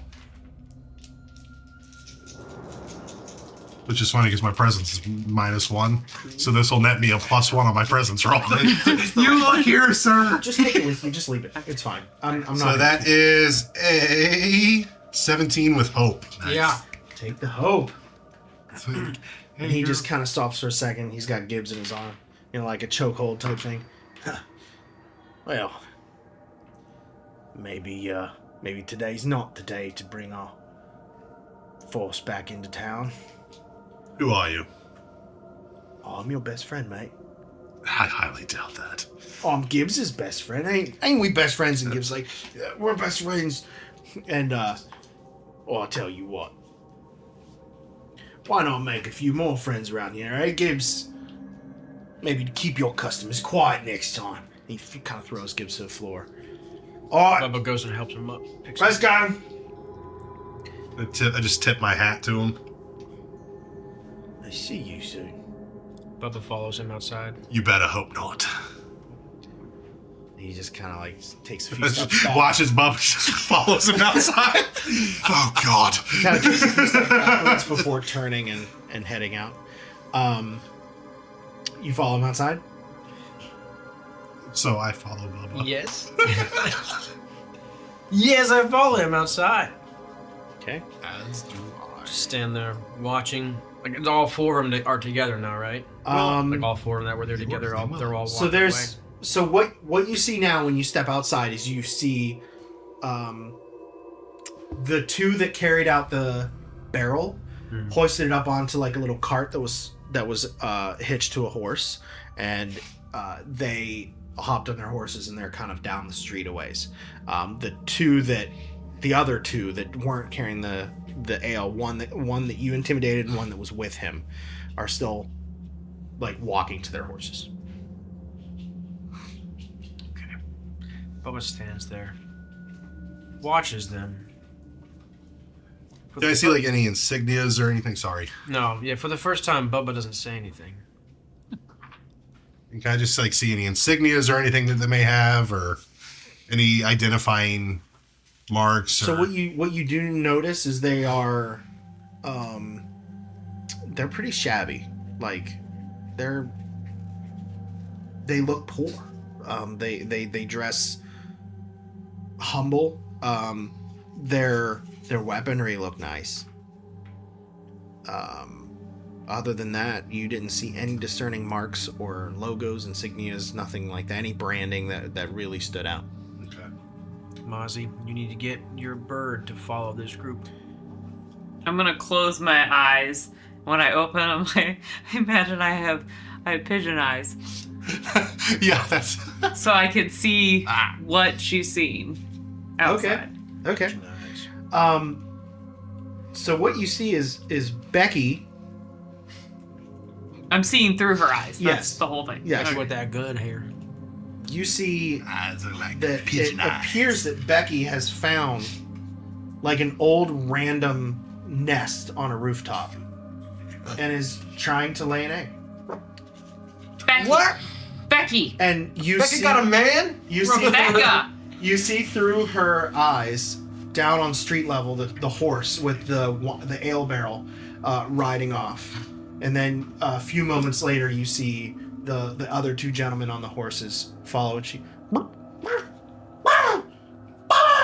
and she hops off, and it kind of like she like falls for a second and then like catches herself and comes back up, and she Go, makes Becky, her fly. way. She's turning the opposite direction away from them. No, Becky, no. She's coming to you.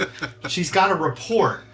And you're sitting there and you see through her eyes for a second, and then she quickly hits the outside of the saloon wall next to the window again, and you're like jolted back into like your perspective, and then you just hear a thunk, and you look over, and here comes Becky with some feathers like all into the wind, and she comes flying in. Gosh. Her eye twitches. She just Okay, next time I'm gonna be really specific. after a Too minute. hope and a stress for this. Do you guys want to head back in after those two leave? Are you saying anything to them, or just watching them leave? Can I shoot the ale barrel? Yep. Thank God. Nah, I don't know. Yo. I can Down. bam. I can. I'm bam. down. You're down. Yeah, let's do it.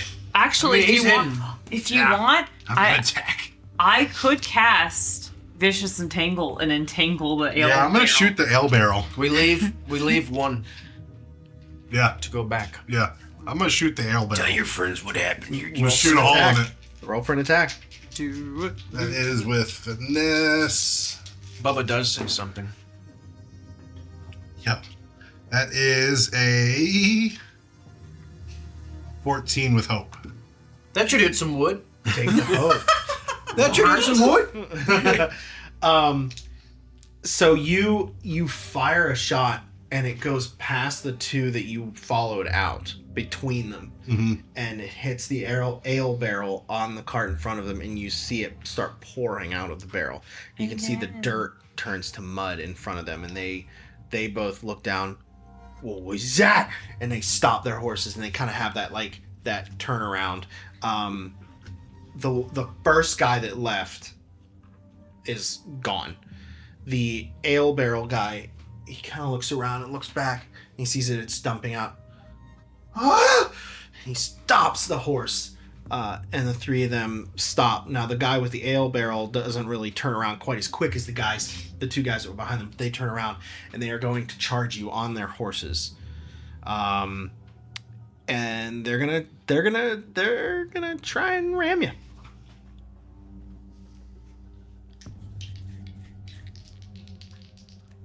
Wait a minute.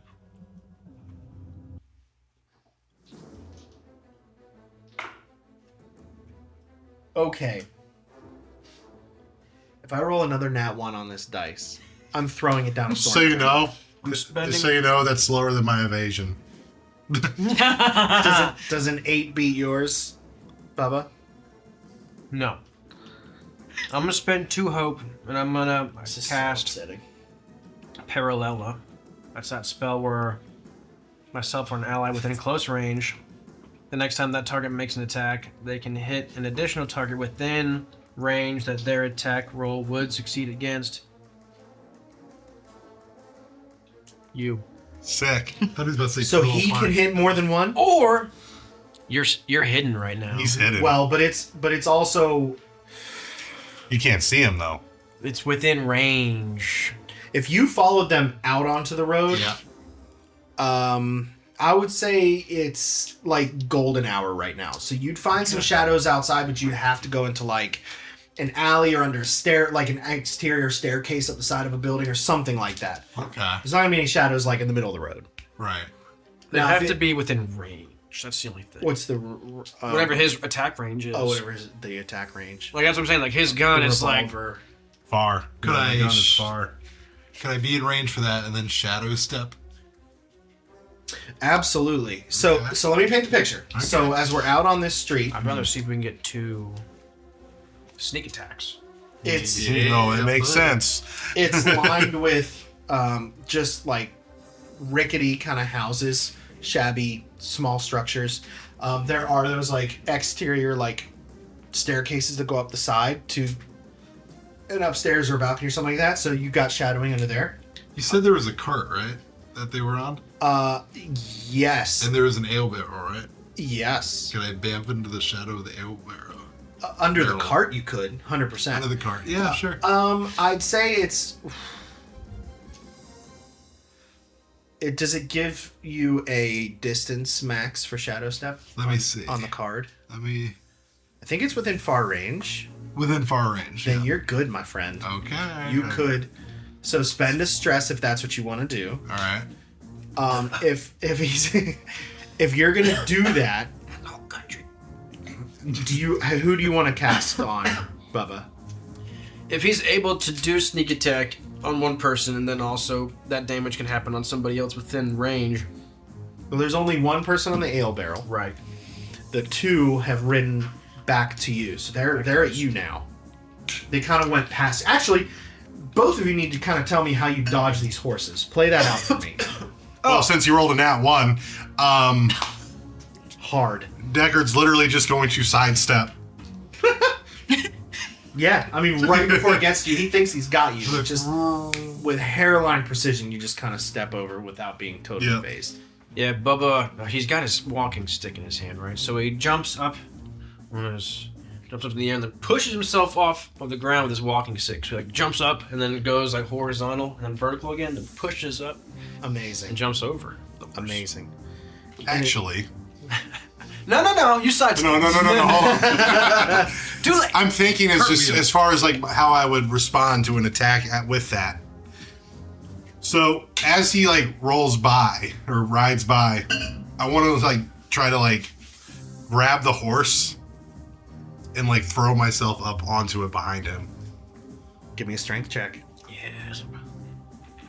So you are, while you're doing the strength check, you are officially bamfing Yep. to the cart. Just leave vamping. Did you mark your stress to do so? I did. Beautiful. So That's not good. you guys just hear kind of off hope. to the side, just a little, and you see Rosca is nowhere to be found, and you are effectively under the cart, hidden Yeah. and cloaked as long as you don't move. Right. All cloaked means is if one of them like knelt down and looked under the cart, Yeah. as long as you're not moving, he still wouldn't see you. Okay. And that was an 8 with hope. I actually think Take the help. I'm going to use a spell on myself because I'm going to use my tongue. Okay. to hit. Nice. And that's what I'm going to do. I'm going to use it for myself. Okay. Because they're both within range of my tongue right now. Gotcha. Told you I was gonna get my hope back. So an 8 with hope. So you reach up and you grab the leather strap on the horse that's kind of like buckled up around it, and your weight, your feet do lift off the ground for a second, but as all of that inertia kind of pulls through you, the buckle pulls loose and the strap comes loose, and you don't hold on. But he felt that from the horse, and he's gonna look back and he's gonna try and ride back to you, and he's gonna try and stick you with his dagger as he runs past you. I don't know which dice to roll. I used to feel so good about this. Golly. Okay. 16. Yes, that hits. Okay. So he's gonna deal. He's gonna deal a whopping 4 points of damage on you. That's my minor. And as he's riding past you, you kind of look and you have a little bit of the leather strap like in your hand, and just as quickly as you realize that, he's already coming back at you, and he like just slashes across your torso with his dagger as he rides past, and he kind of keeps going a little ways. It's just a scratch. Just a scratch. That's my go. You want to do the sneaky boy? Yeah. I think I'm gonna do a sneak attack. And you're up with the guy up on the barrels. Yeah. Okay, and okay, go ahead. All right.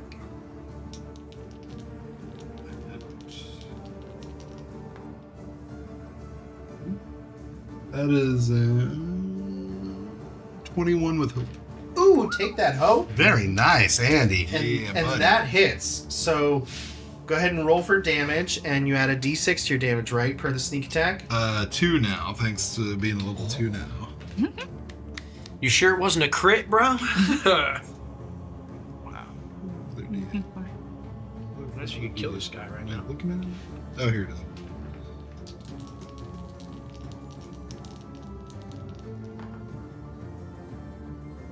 Oh, 2d6.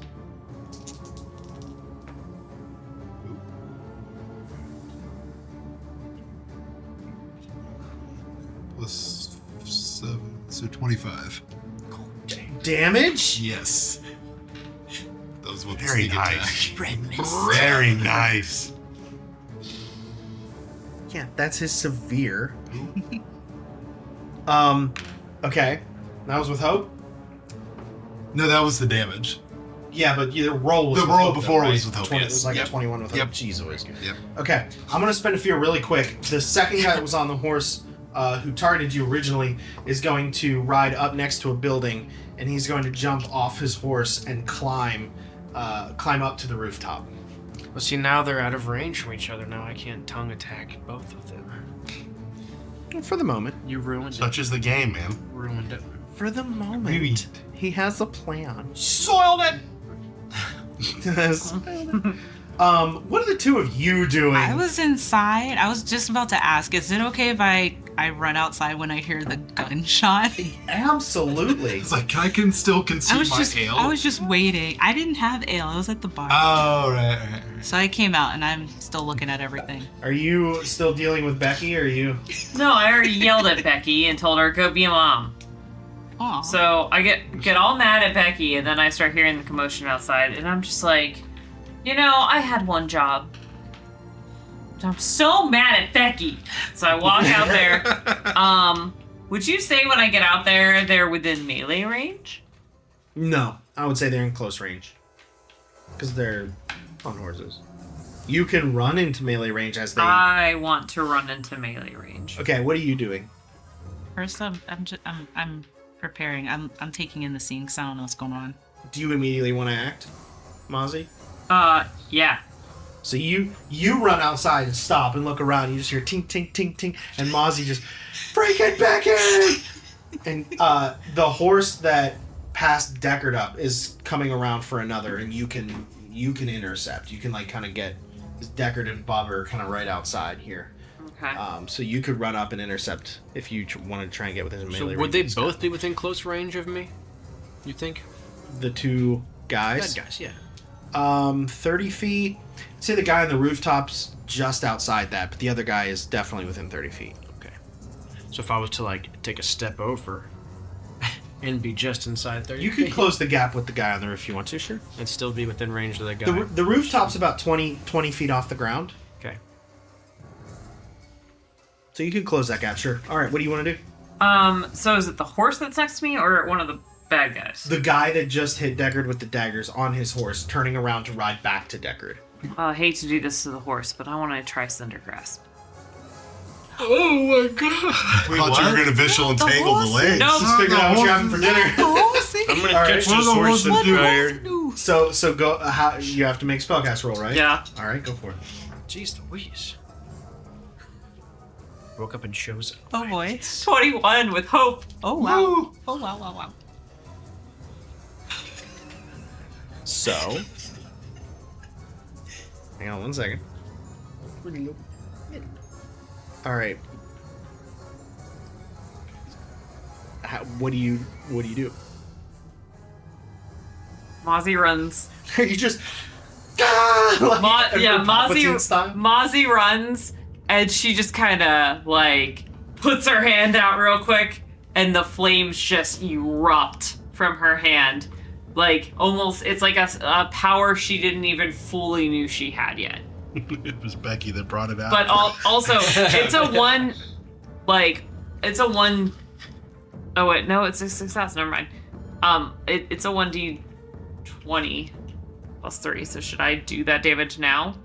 Okay. It hit. You ran on. You Well, I rolled a was to say, I just knew that I 21 needed with hope, it. right? Yeah.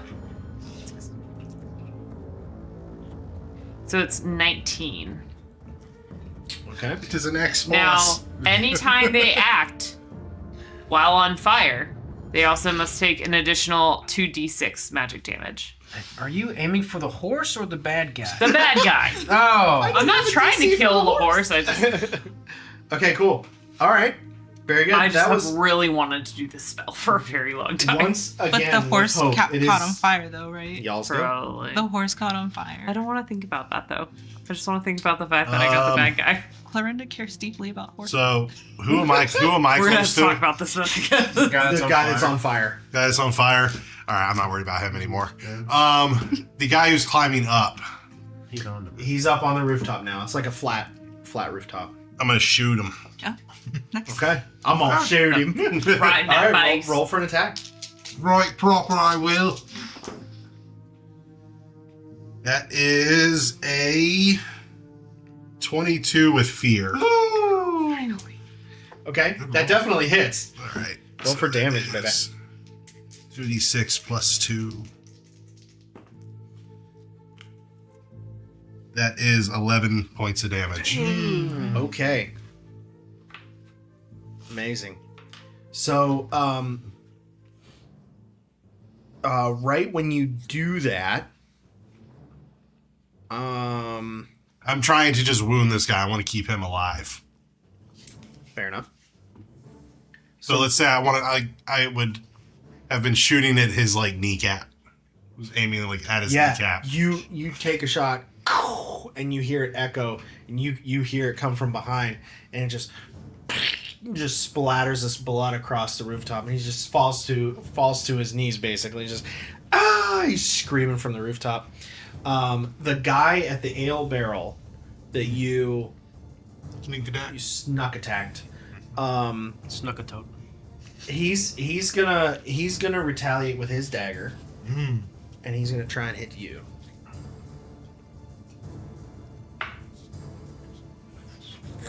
$14? No, 15. That is. Okay.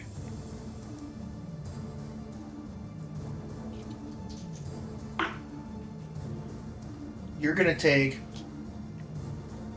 14 points of damage. Jeez. I'm gonna use an armor slot to soak up that damage because that was major. Okay, so you So can I'll bring bring it down, to minor. minor. Beautiful. So you 14's your major. you stick him with your sneak attack, and he just with your blade still in him, just reaches down and sticks you as well. You guys are in a classic sword fight. Which one did you not want to kill? The one on the roof? One on the roof. Blew out his kneecap. The one that's on fire, though? Like, that's... He's on fire, man. He's gonna take next time he does anything. He's gonna take 2d6 magic Don't damage. you worry, I got him. He's probably gonna die. Hopefully. Yeah, the horse decides to Doing get a lot of rid work someone will here. Die too. Why do you want to keep that guy alive, Deckard? Send a message. Oh, what? Send a message. But one got away. He doesn't know what's going on here. He's probably thinking he's just a bit ahead of them on the road. Okay. Bubba jumps onto the horse that the guy on fire is on. He knocks the guy that's on fire off the horse. Commandeers the horse. It chases down the guy that's ran away. Bubba's going to kill this guy. Bubba, where are you going? I've got a plan. No one's allowed to escape here without telling them what happened. I would say, for all of that to happen, I'm only going to request one agility roll because you're pretty adept at maneuvers. He is. However, I'm chasing this guy. there's fire and it's in full gallop, and you're trying to knock this guy off. So it's a lot to do. I'd love to. But I'll request an agility roll to accomplish all tasks.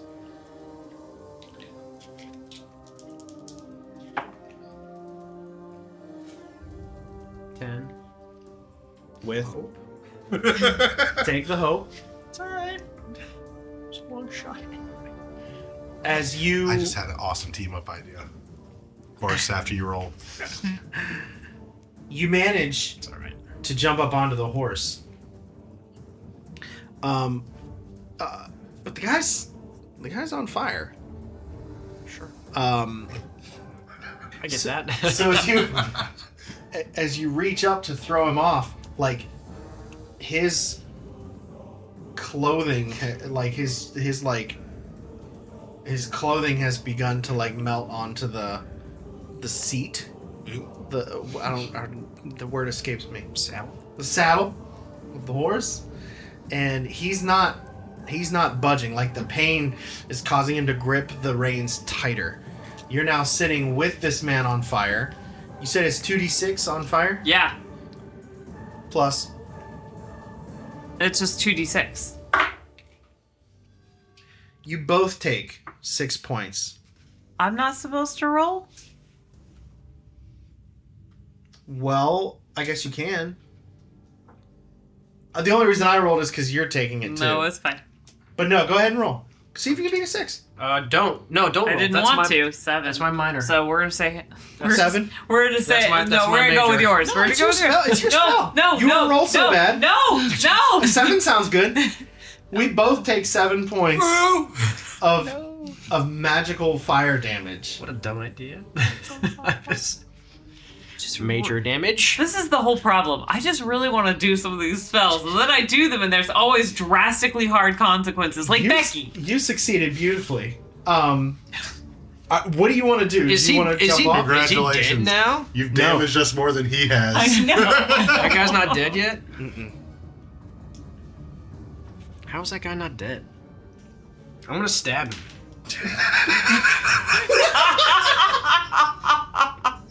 I want to stab him with my improved small dagger. Okay. See if it hits. Yeah, I just want to kill him. He's pissing me off. If you deal 8 or more damage, he's dead. For the record, though, if he's still on fire by the end of his action, 16 with hope. he also has to take another 2d6. 16 with hope? Yeah. That hits. Take the hope. Okay. Chock full of it. 2d8 plus 2.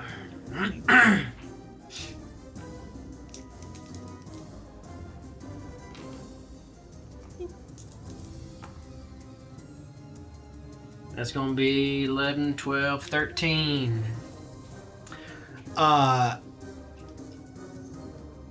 So you do indeed take a little bit of, it's burning, it's hot. You manage to grab your new dagger and stick it in his side. And with a deep breath, he then goes slack on the horse. And the horse, still a full gallop. What do you do? Get off this horse! And I just kick him back. Kick the guy's Body off. lifelessly falls Yeah. off and hits the dirt and rolls. Get off my horse, friend. Are you taking the taking control? Yeah, this is my horse now. Okay. All right. So we still have that was with hope. So it's still y'all's go. We have the other guy that's up on the roof who's been kneecapped, and the guy at the ale barrel. Oh, there's another guy. Which he's at, right? He's right yeah, at you're the with him. barrel. Rosca. And he's Yeah. Raska's about to kill this. I'm just moving into, Oh, yeah. I guess, melee range of the guy on the roof. So I'm going to climb up there with him. All Okay, so there's kind of the side of the wall staircase you can head on up. So you're up at the roof with him. Mm-hmm. Are you attacking the ale barrel guy? Yeah. All right, do it. I'm gonna turn on my rogue hope first. Use that, spend that 3 hope to add the +2 to my evasion. Oh man. Clorinda, I'm going. get on the horse with me. No, I'm not going to do that. Wait, is the horse on fire? No. What? Okay, I thought the horse was on fire. The horse took some damage, but it's not fully engulfed. That's I good. hate you, Clorinda. You're what? There's some bald patches now. Oh no. Poor horse. That is a 17 You can with feel hope. it afterward. Man, take that hope. Y'all are rolling great tonight. I need to I act. haven't. That's because I haven't rolled. That's what I'm Clorinda, saying. make a- Come make a with me. knowledge Let's roll. kill this guy. What? I don't know. Alright. Roll the 2d8.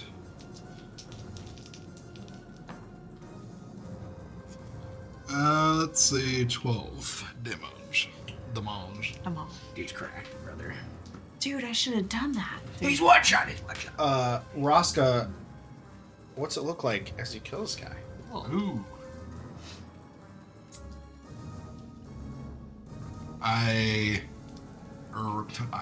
Roska, It's you. I'm the turtle man. The turtle of the night. I am Roska. So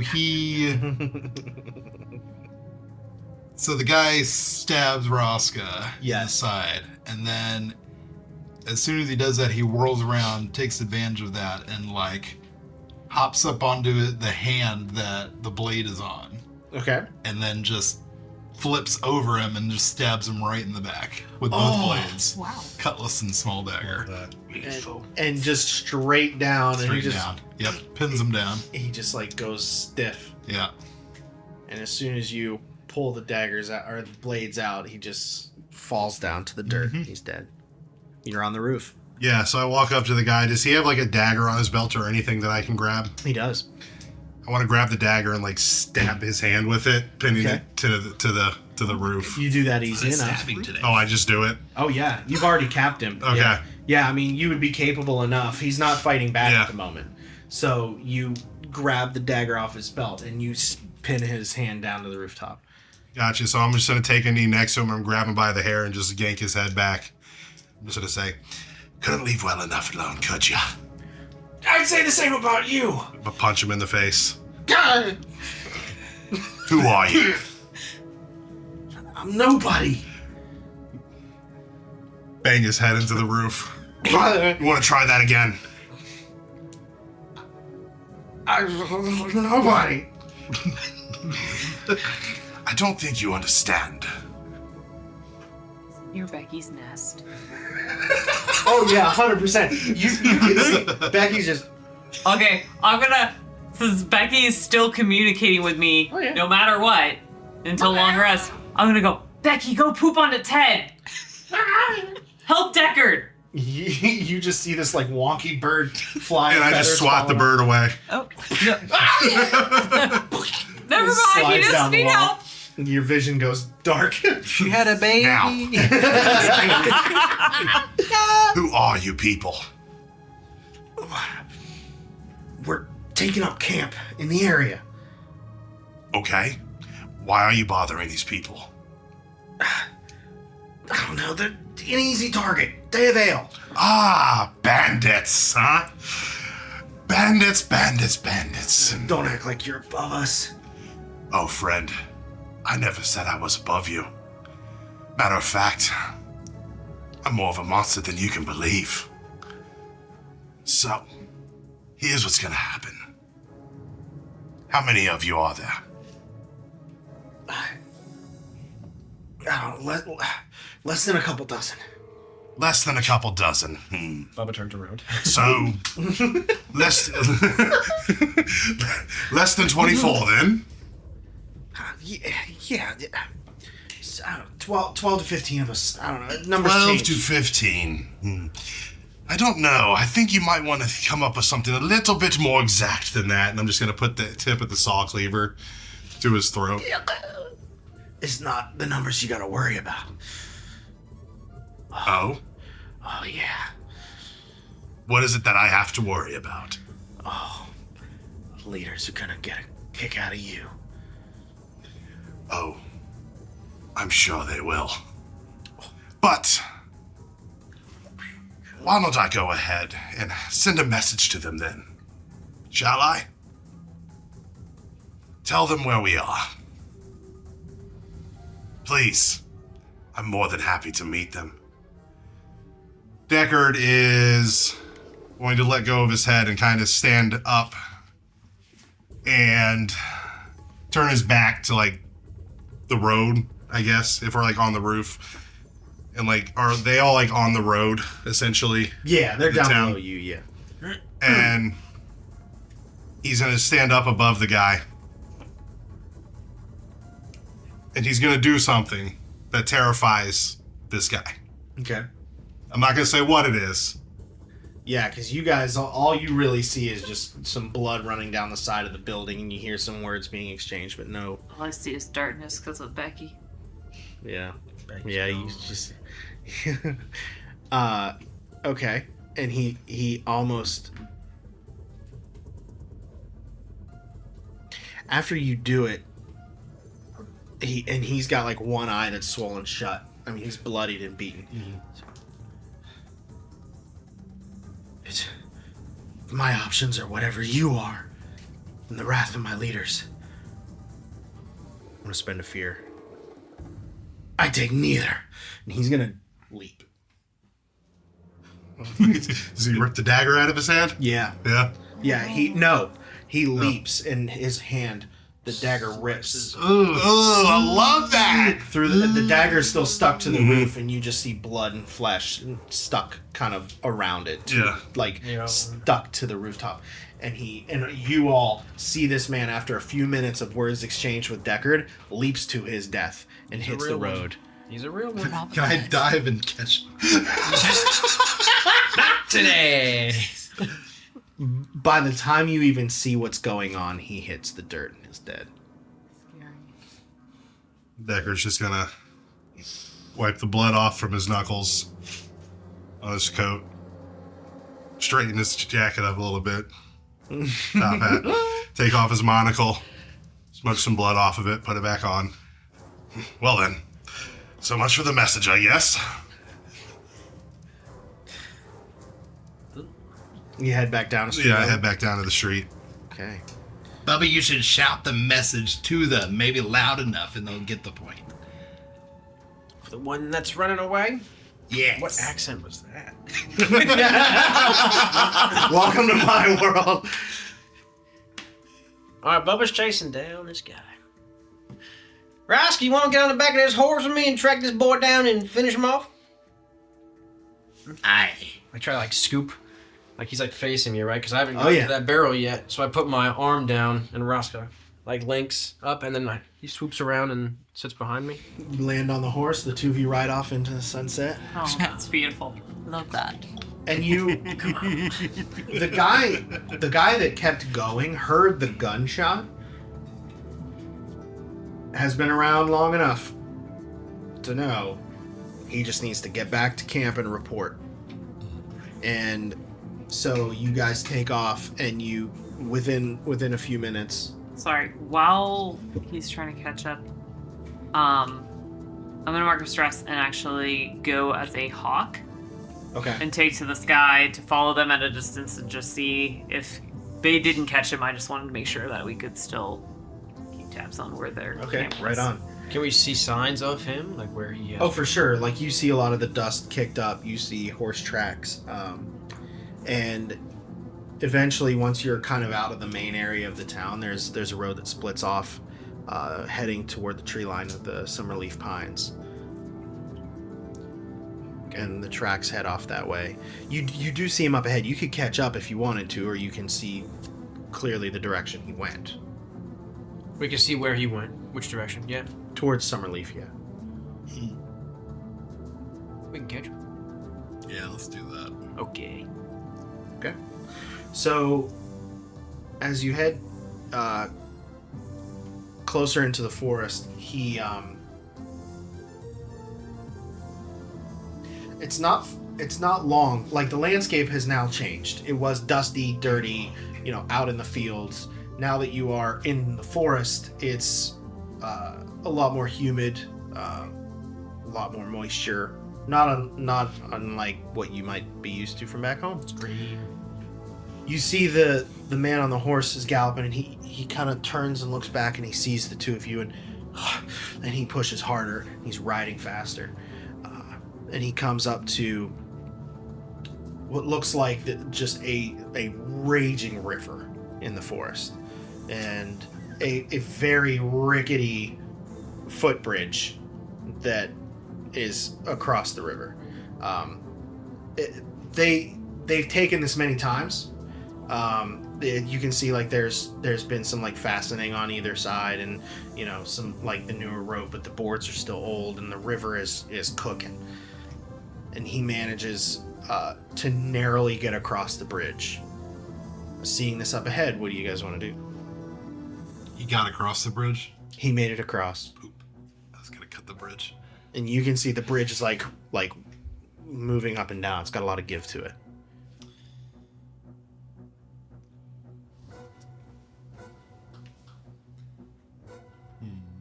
Bubba pulls the reins before the bridge. Alright.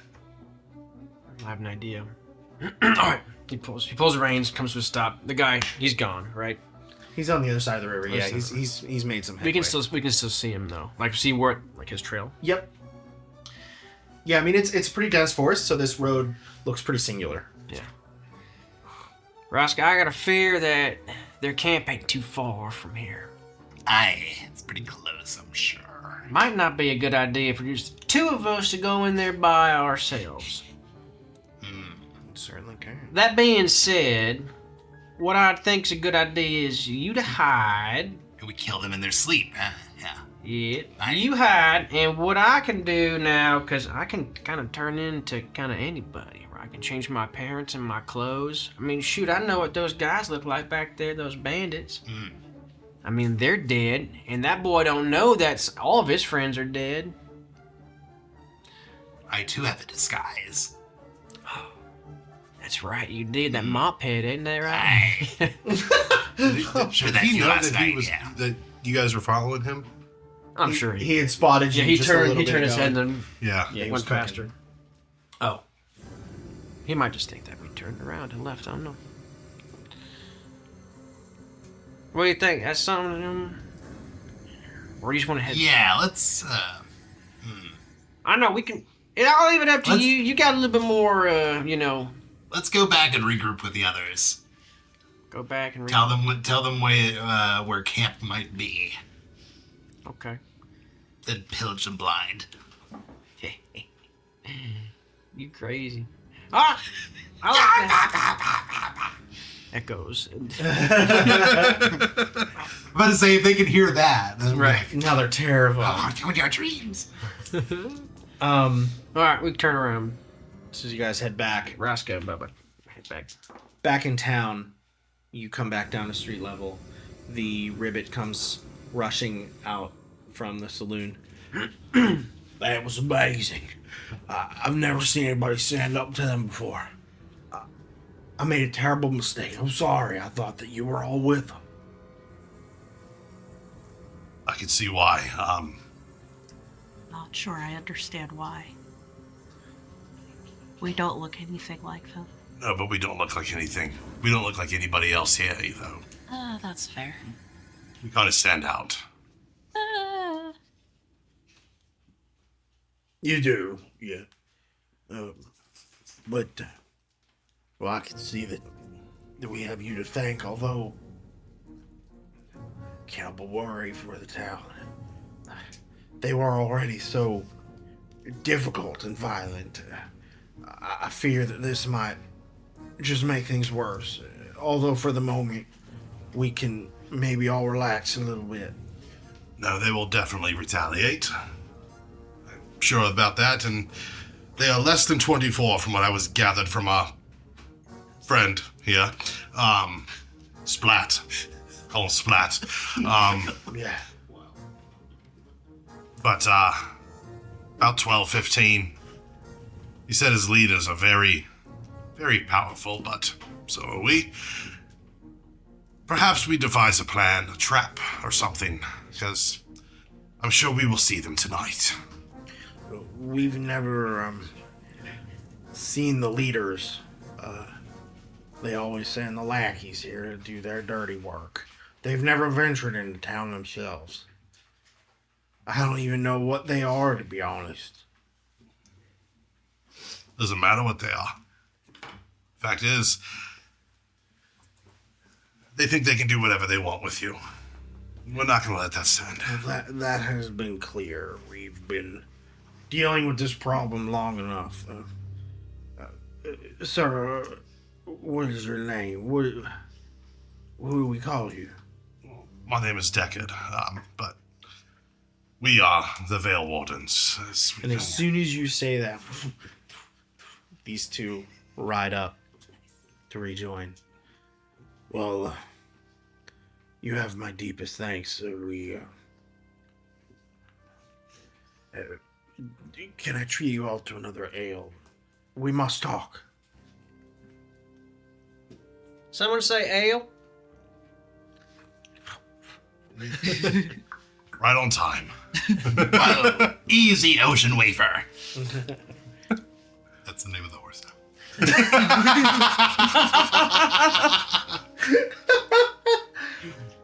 So, do you all follow him back into the saloon? Wait, can I see if there's any money on these bodies? Sure. Loot the bodies. Bodies. The ladies. So Buffalo sword. I'll say as they all head in, Roscoe too much. you inspect a little bit. Across the three that were here, you would gather 2 handfuls of gold in total. I love this for me. I've been broke for I a know while. you've needed I've some. had no money. Are you still a bird? So you saw. I kept following him. You definitely saw the raging river below. Oh, you kept on? I kept on. Okay. So you saw them stop, turn around. Okay, got it. And you follow this guy on, and they were right. Not too far past the river, you can see that that river is the main central river that goes through this area. There are many little creeks and streams that branch off. And you can see that on the other side of one of these creeks is a small encampment. You can see the torches and some campfires, some spits turning. It's definitely not a permanent setup, but it's very nomadic in nature. There's just tents, no solid structures. You see several figures in there. A couple of them are like kind of just wrestling with each other, fighting with each other. You see a small hilltop. I hear the chanting, men. Yeah, you can hear the chanting off in the distance. There's a small kind of like little part that sits higher than everywhere else. It has a large round tent on it, its own separate fire, its own torch. Give me from here on. Give me to see more detail. Actually, How dare you? Actually, Actually, I have Hawkeye. bird's eye view. It says you can fly at will. Once per rest while you are airborne, you can ask the GM a question about the scene below without needing to roll. what would you like to ask the GM about the scene below? How many people? Can I see how many people, or, well, I don't know if I want to ask that or if I want to know who's in the separate tent. Well, you can't see into a tent. Well, you can observe that area if that's what you want to do. That's basically what I'm going to do. I just want to So see you if I kind can of get the circle the deets. encampment a little bit, and you a few moments later you see a figure walk out of that larger tent up top. Is a hulking ancient version of a minotaur called an arcantor. Just stacked this guy. And he walks up to the spit that he has there, and tears the leg off an animal, and just, and almost in an act of like superiority or whatever this act may be, kind of takes a bite out of the leg and then just like throws it down to the rest of the guys down below are kind of fighting with each other, and one of them grabs it and just kind of finishes off the leg. And he just kind of stands at the top overlooking the camp. You think you can see a couple other like slightly larger, like hulking-ish kind of figures, but that's the one you make out the most, who's up on the top. So I'd say like probably like about 14 potentially In total, yeah. Okay.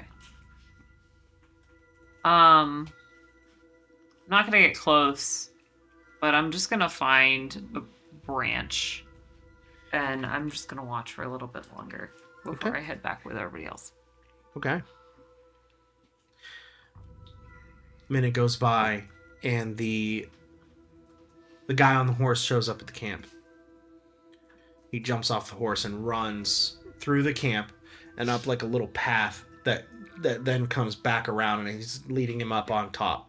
He runs up to the Arcantor, and he's like talking big gestures, big energy, telling them no doubt about what may have happened at the town. Something happened. A gunshot went off, and then people were following him.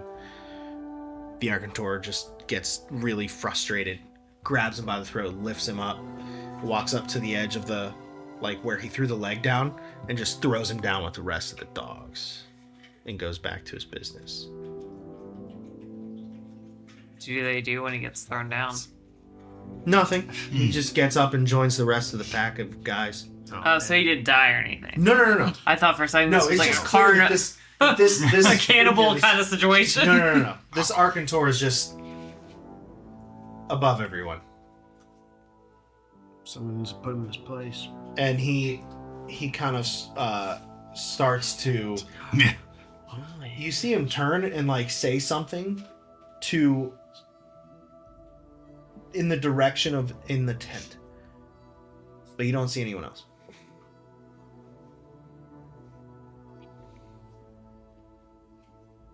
Is it one of those tents where there's like a point at the top? Yeah. And there's no like fire or anything like coming out the middle No, of it he's or got, but anything? he has got his own fire up top, like his own bonfire. I'm gonna try to circle around the top and see if I can catch a sight of who's inside the tent. Give me a finesse roll. I think I'm good at that. Oh no. Oh, wait a second. I am on this. Let's go. Okay, so that is a 16, 18 with hope. Nice. Finally getting all my hope back. Golly, dang, y'all's rolls, man. So you do circle around the top of the tent. And you can see there's like some openings in between the fabric. You catch a view. You see two other figures in the tent. Just as big. One is bald. Loser.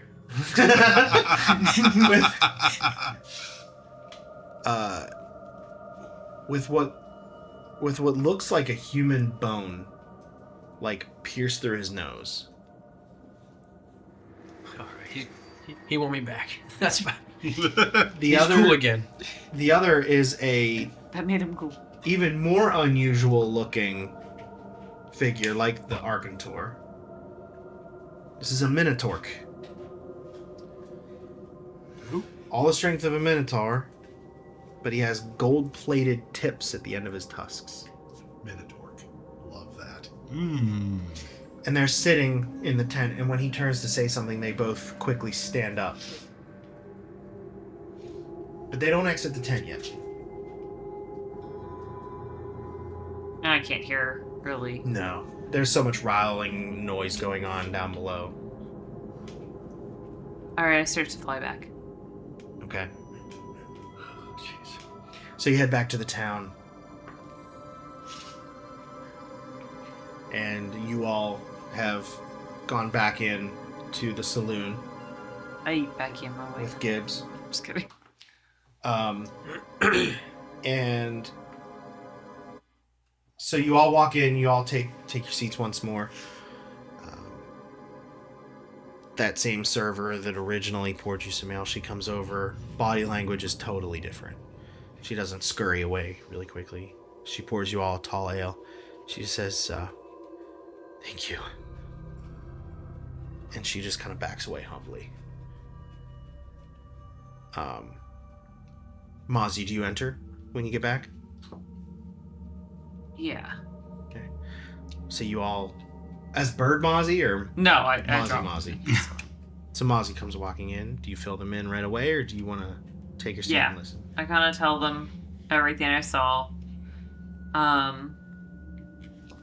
And just for the table, in case I forget,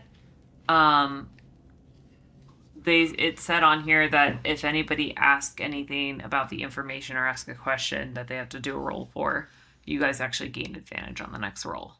So in case I forget that above table, I'm going to put a note in my notes, but...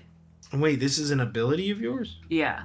For it just said from the bird form for asking that question after I get that information. If anybody else, any of the other players, ask a question pertaining to that and has to roll for it, they get a gain advantage. Gotcha. Okay. Great. Yeah. Taggerheart is so cool. So, Gibbs takes a big swig of some ale. We've been dealing with those brutes for a long time. So long, in fact, that we had to send our families away. We sent our children away. Got them out of town before things got worse. Sent them off to Windrock and Jade and Riedel.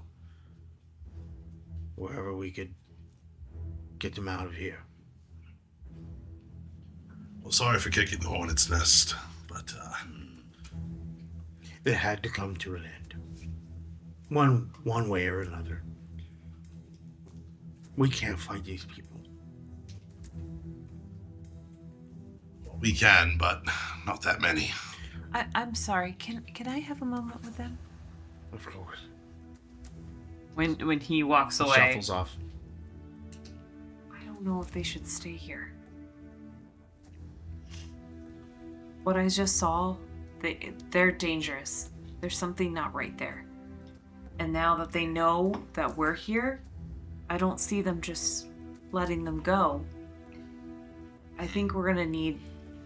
I think they're gonna need to leave for their safety.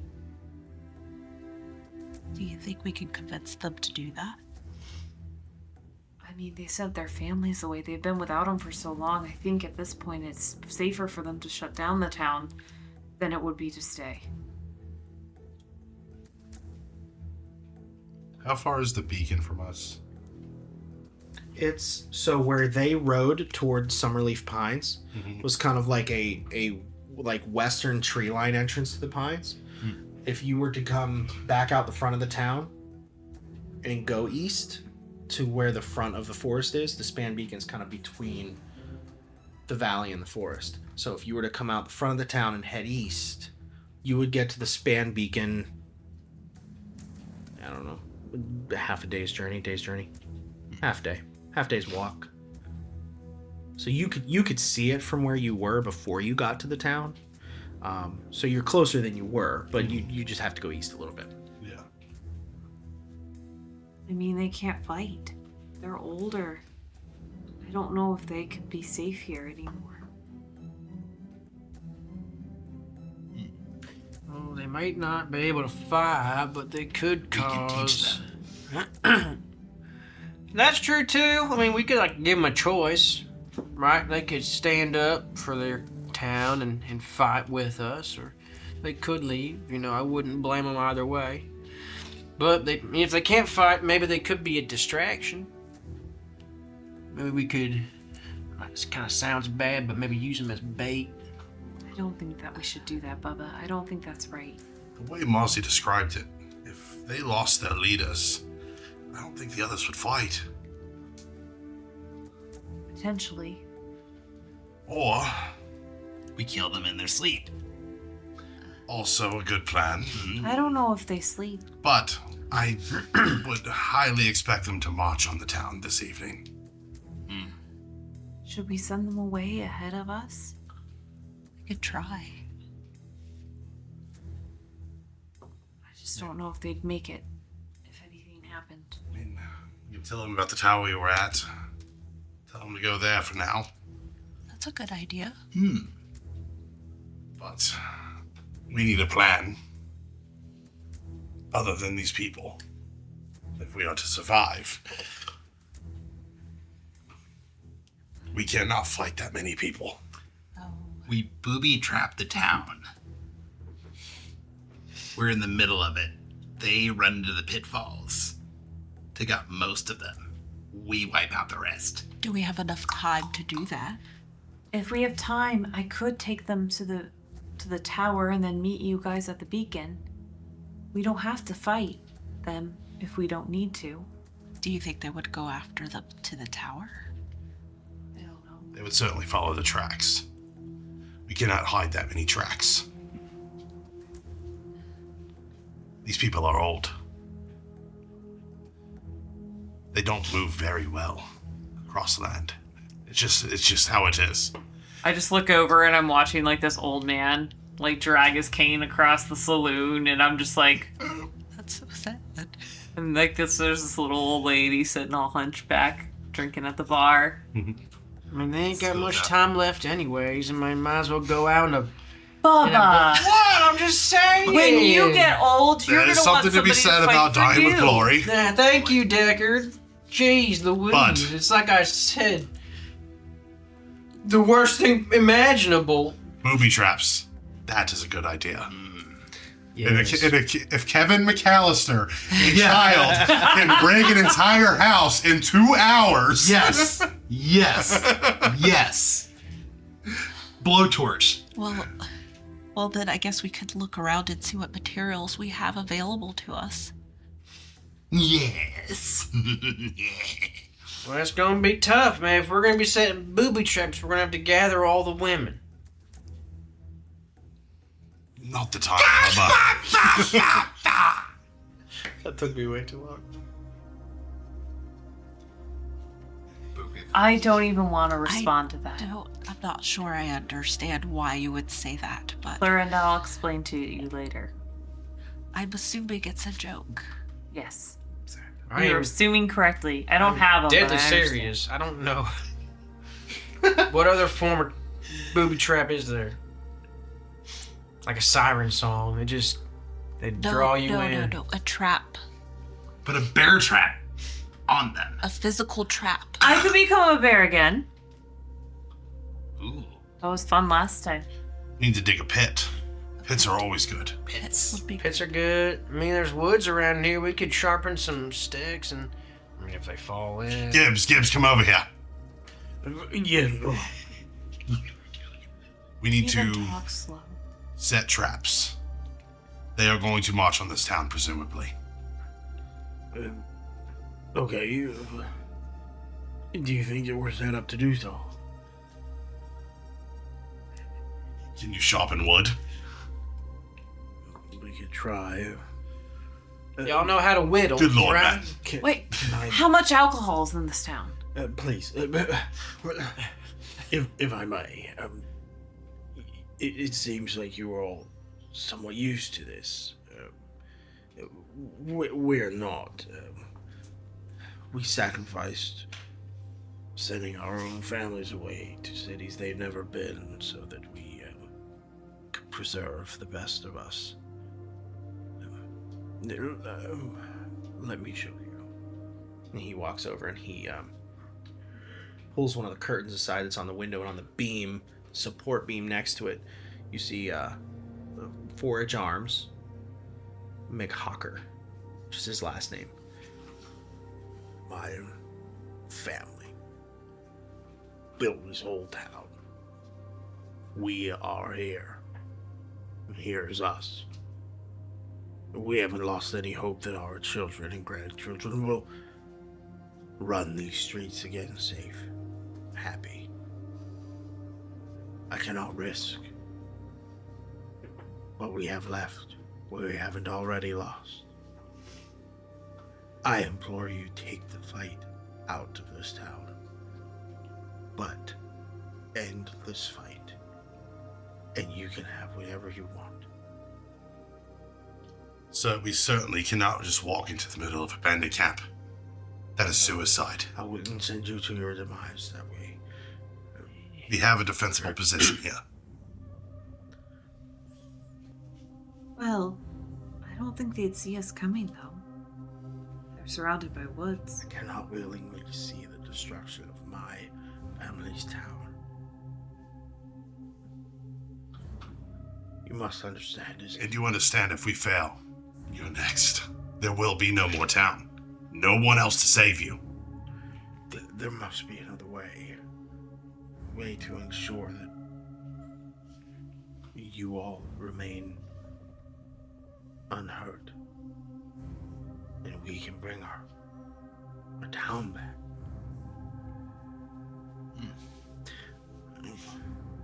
It's not hard to imagine. We are not the fighting type.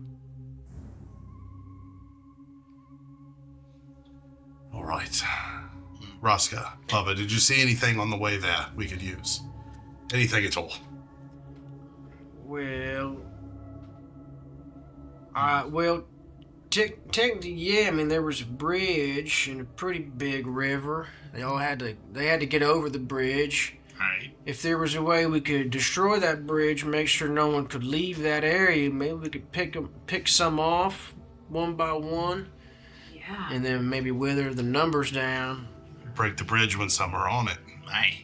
Break the bridge. Do I happen to remember, since I was up high, like, Or was it Thermopylae. kind of like a solitary? Was that bridge the only way in and out? Thermopylae. From what you could tell, Yeah. We're gonna turn this into 300. It was a ways. Like it would be a Okay. Put us long into a walk around corner, to get right? safely. Then we make a across phalanx.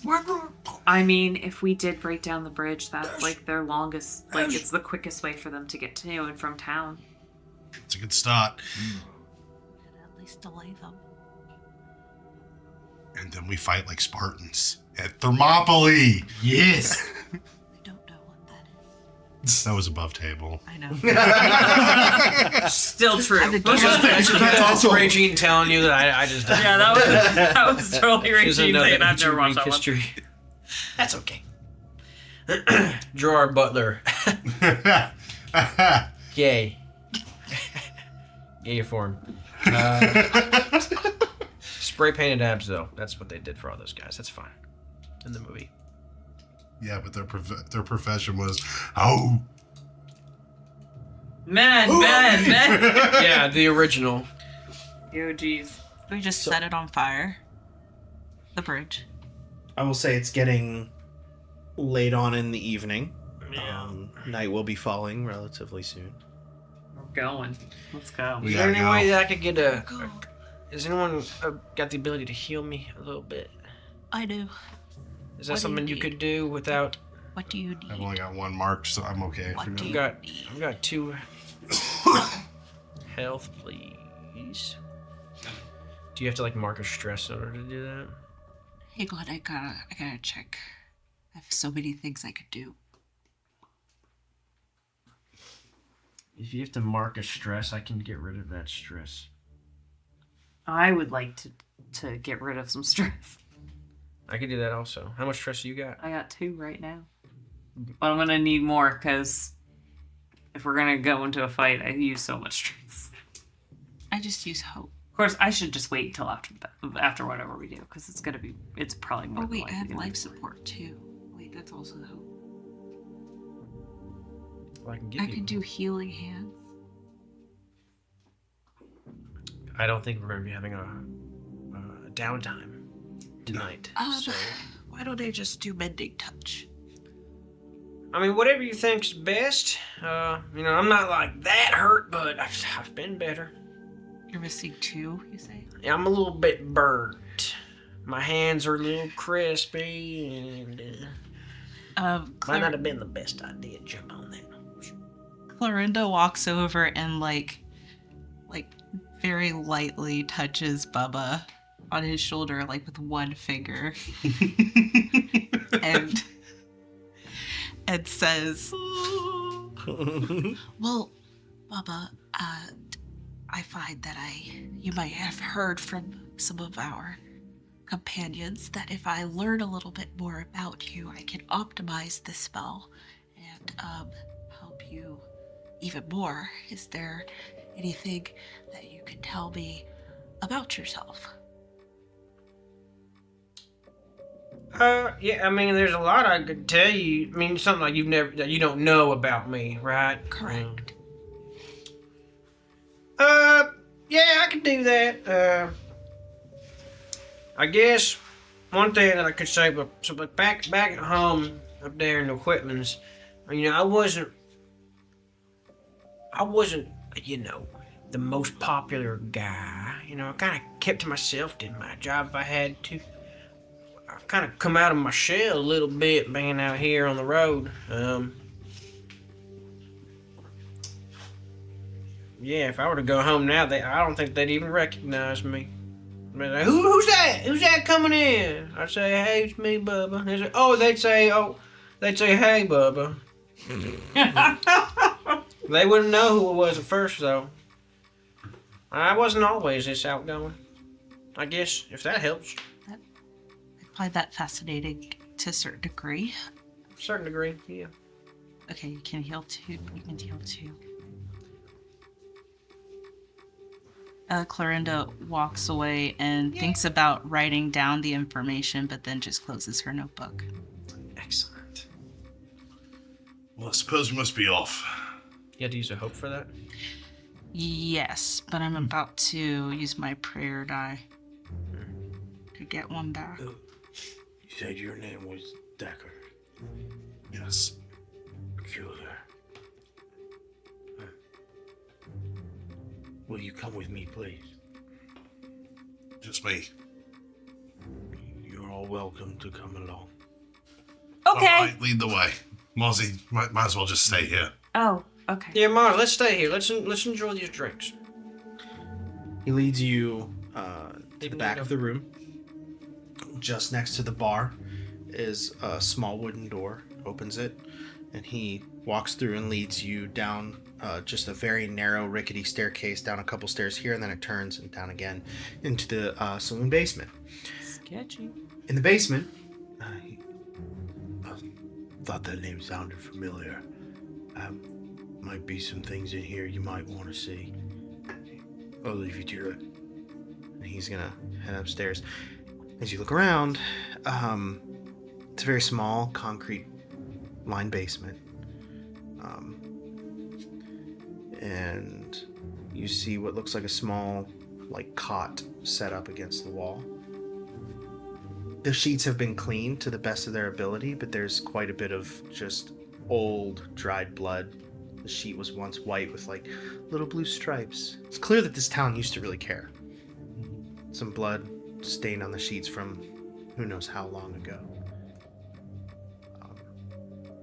And on the little wooden table next to the bed is what looks like a small envelope and a revolver. Does the revolver match mine? Loosely. Okay. I pick up the letter. So as you head over, you look, the revolver matches yours, but something off about it. Slightly off. You want to read the letter? Yeah.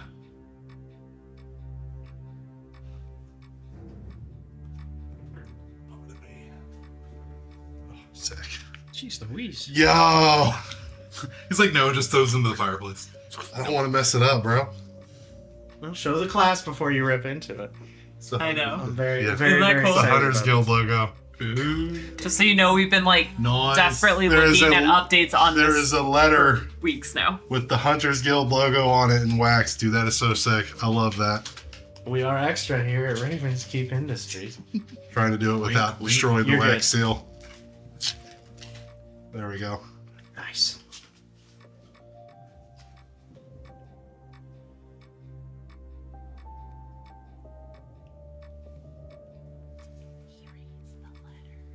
Wow. Okay. Cryptic. Love that. Okay. It says, have a great summer, XOXO.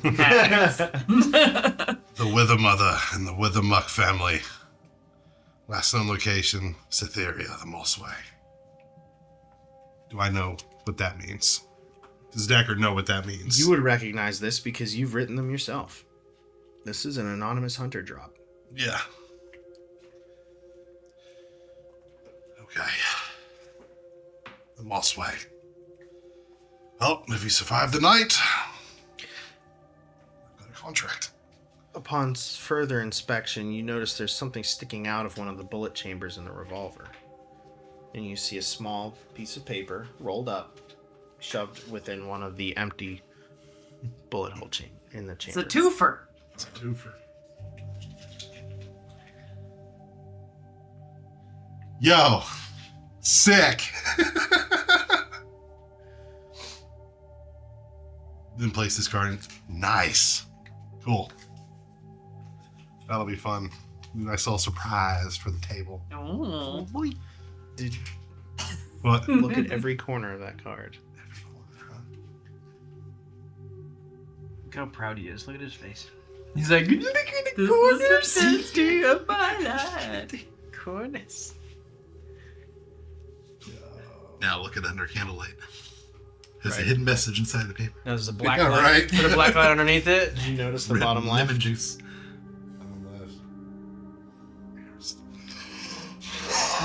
Yeah, what? It took me a second because I had it spelled differently in my head this entire time. Really? Yes. Wow. It's for you. Does Deckard know who that is? Nope. Okay. I cannot wait. What do we say to the people who are listening that did not So- know what just happened? So I just got a note with some fairly big implications further down the road, which I imagine will make itself known here at some point. Do you want to tell the table what the card is, or do you want to? Yeah, I'll tell them. So the card is called In This Together. Initiate a tag team roll without spending any hope, then place this card in your vault permanently. That's amazing. So we have a free tag team roll. Love it. Do you want to show them the name at the bottom of the card? Yeah, might as well. The name at the bottom of the card, my friends. Give yourself. Eris Deny. For those who don't know, is a it's over there. Was a character in our first campaign, very beloved character in our first campaign. Interplanar being. Wow. Okay. Does Deckard already know Eris? Well, Potentially, like. in your time in Cytheria and the towns, I mean, you spent probably more time in populated areas than anybody here across larger spans of the country. Yeah. Does the name ring any bells to Deckard? He would have heard whisperings, I'm sure, especially with his contacts in the shadow trade market and everything like that. Somebody offering some information here and there. Yeah, but I don't think he's ever crossed paths with him. He's not somebody that people forget. Eris. Very true. That is very true. You said it permanently goes in your vault, so it's like a one-time use. One-time use. Yep. It's cool though. The Wither Mother and the Withermuck family. All right. That's a contract, if I've ever seen one. You hear footsteps coming down the stairs, and it's Gibbs. Did you find everything? I wanted to give you your privacy. Yes, thank you very much, sir. Have your people hunker down tonight. Find what bit of hiding you can. If there's one thing we are used to doing, it's locking ourselves up, staying unseen. Well, you are welcome to the lodging here in town. Whatever you need, we're here for you.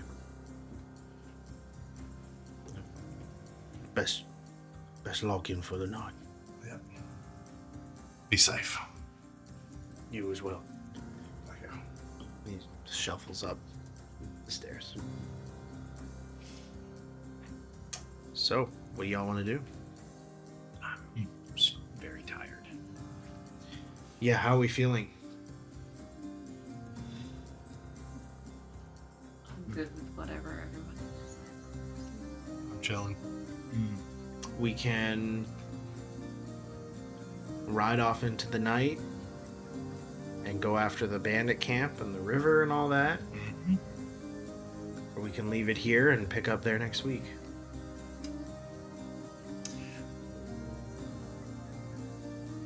I don't know how long this battle might take. Yeah. There's a lot of people. Well, I know it's gonna take a while. if it's going to be a battle at all. Yeah. I mean, It it could is. go any direction. Song and dance number in Jameson. It's dance off, bro. Yeah. It could go any direction. We could You don't- explain that what they're doing is really wrong, and they might change their ways. It might, could be that yeah. easy. Or we could drop a giant bolt. We could also just have a cutoff time if you want. Like we could just go to like Well, I mean, if we're not gonna, I mean, this would be the spot to do it because we're about to roll up to the bandit camp. That's our next destination. I'm with you there. it's up to y'all. The only thing I want to say now, so I can put it in my notes, is I want to say that Mozzie gets a few like tankards of alcohol to take with us on this thing. Okay. Gotta get boozed up. No, not even for I that. know, I it's got a joke. plan. Don't want to I feel agree. the wound. I figured that was what it was. Here, bite Love on the it. stick.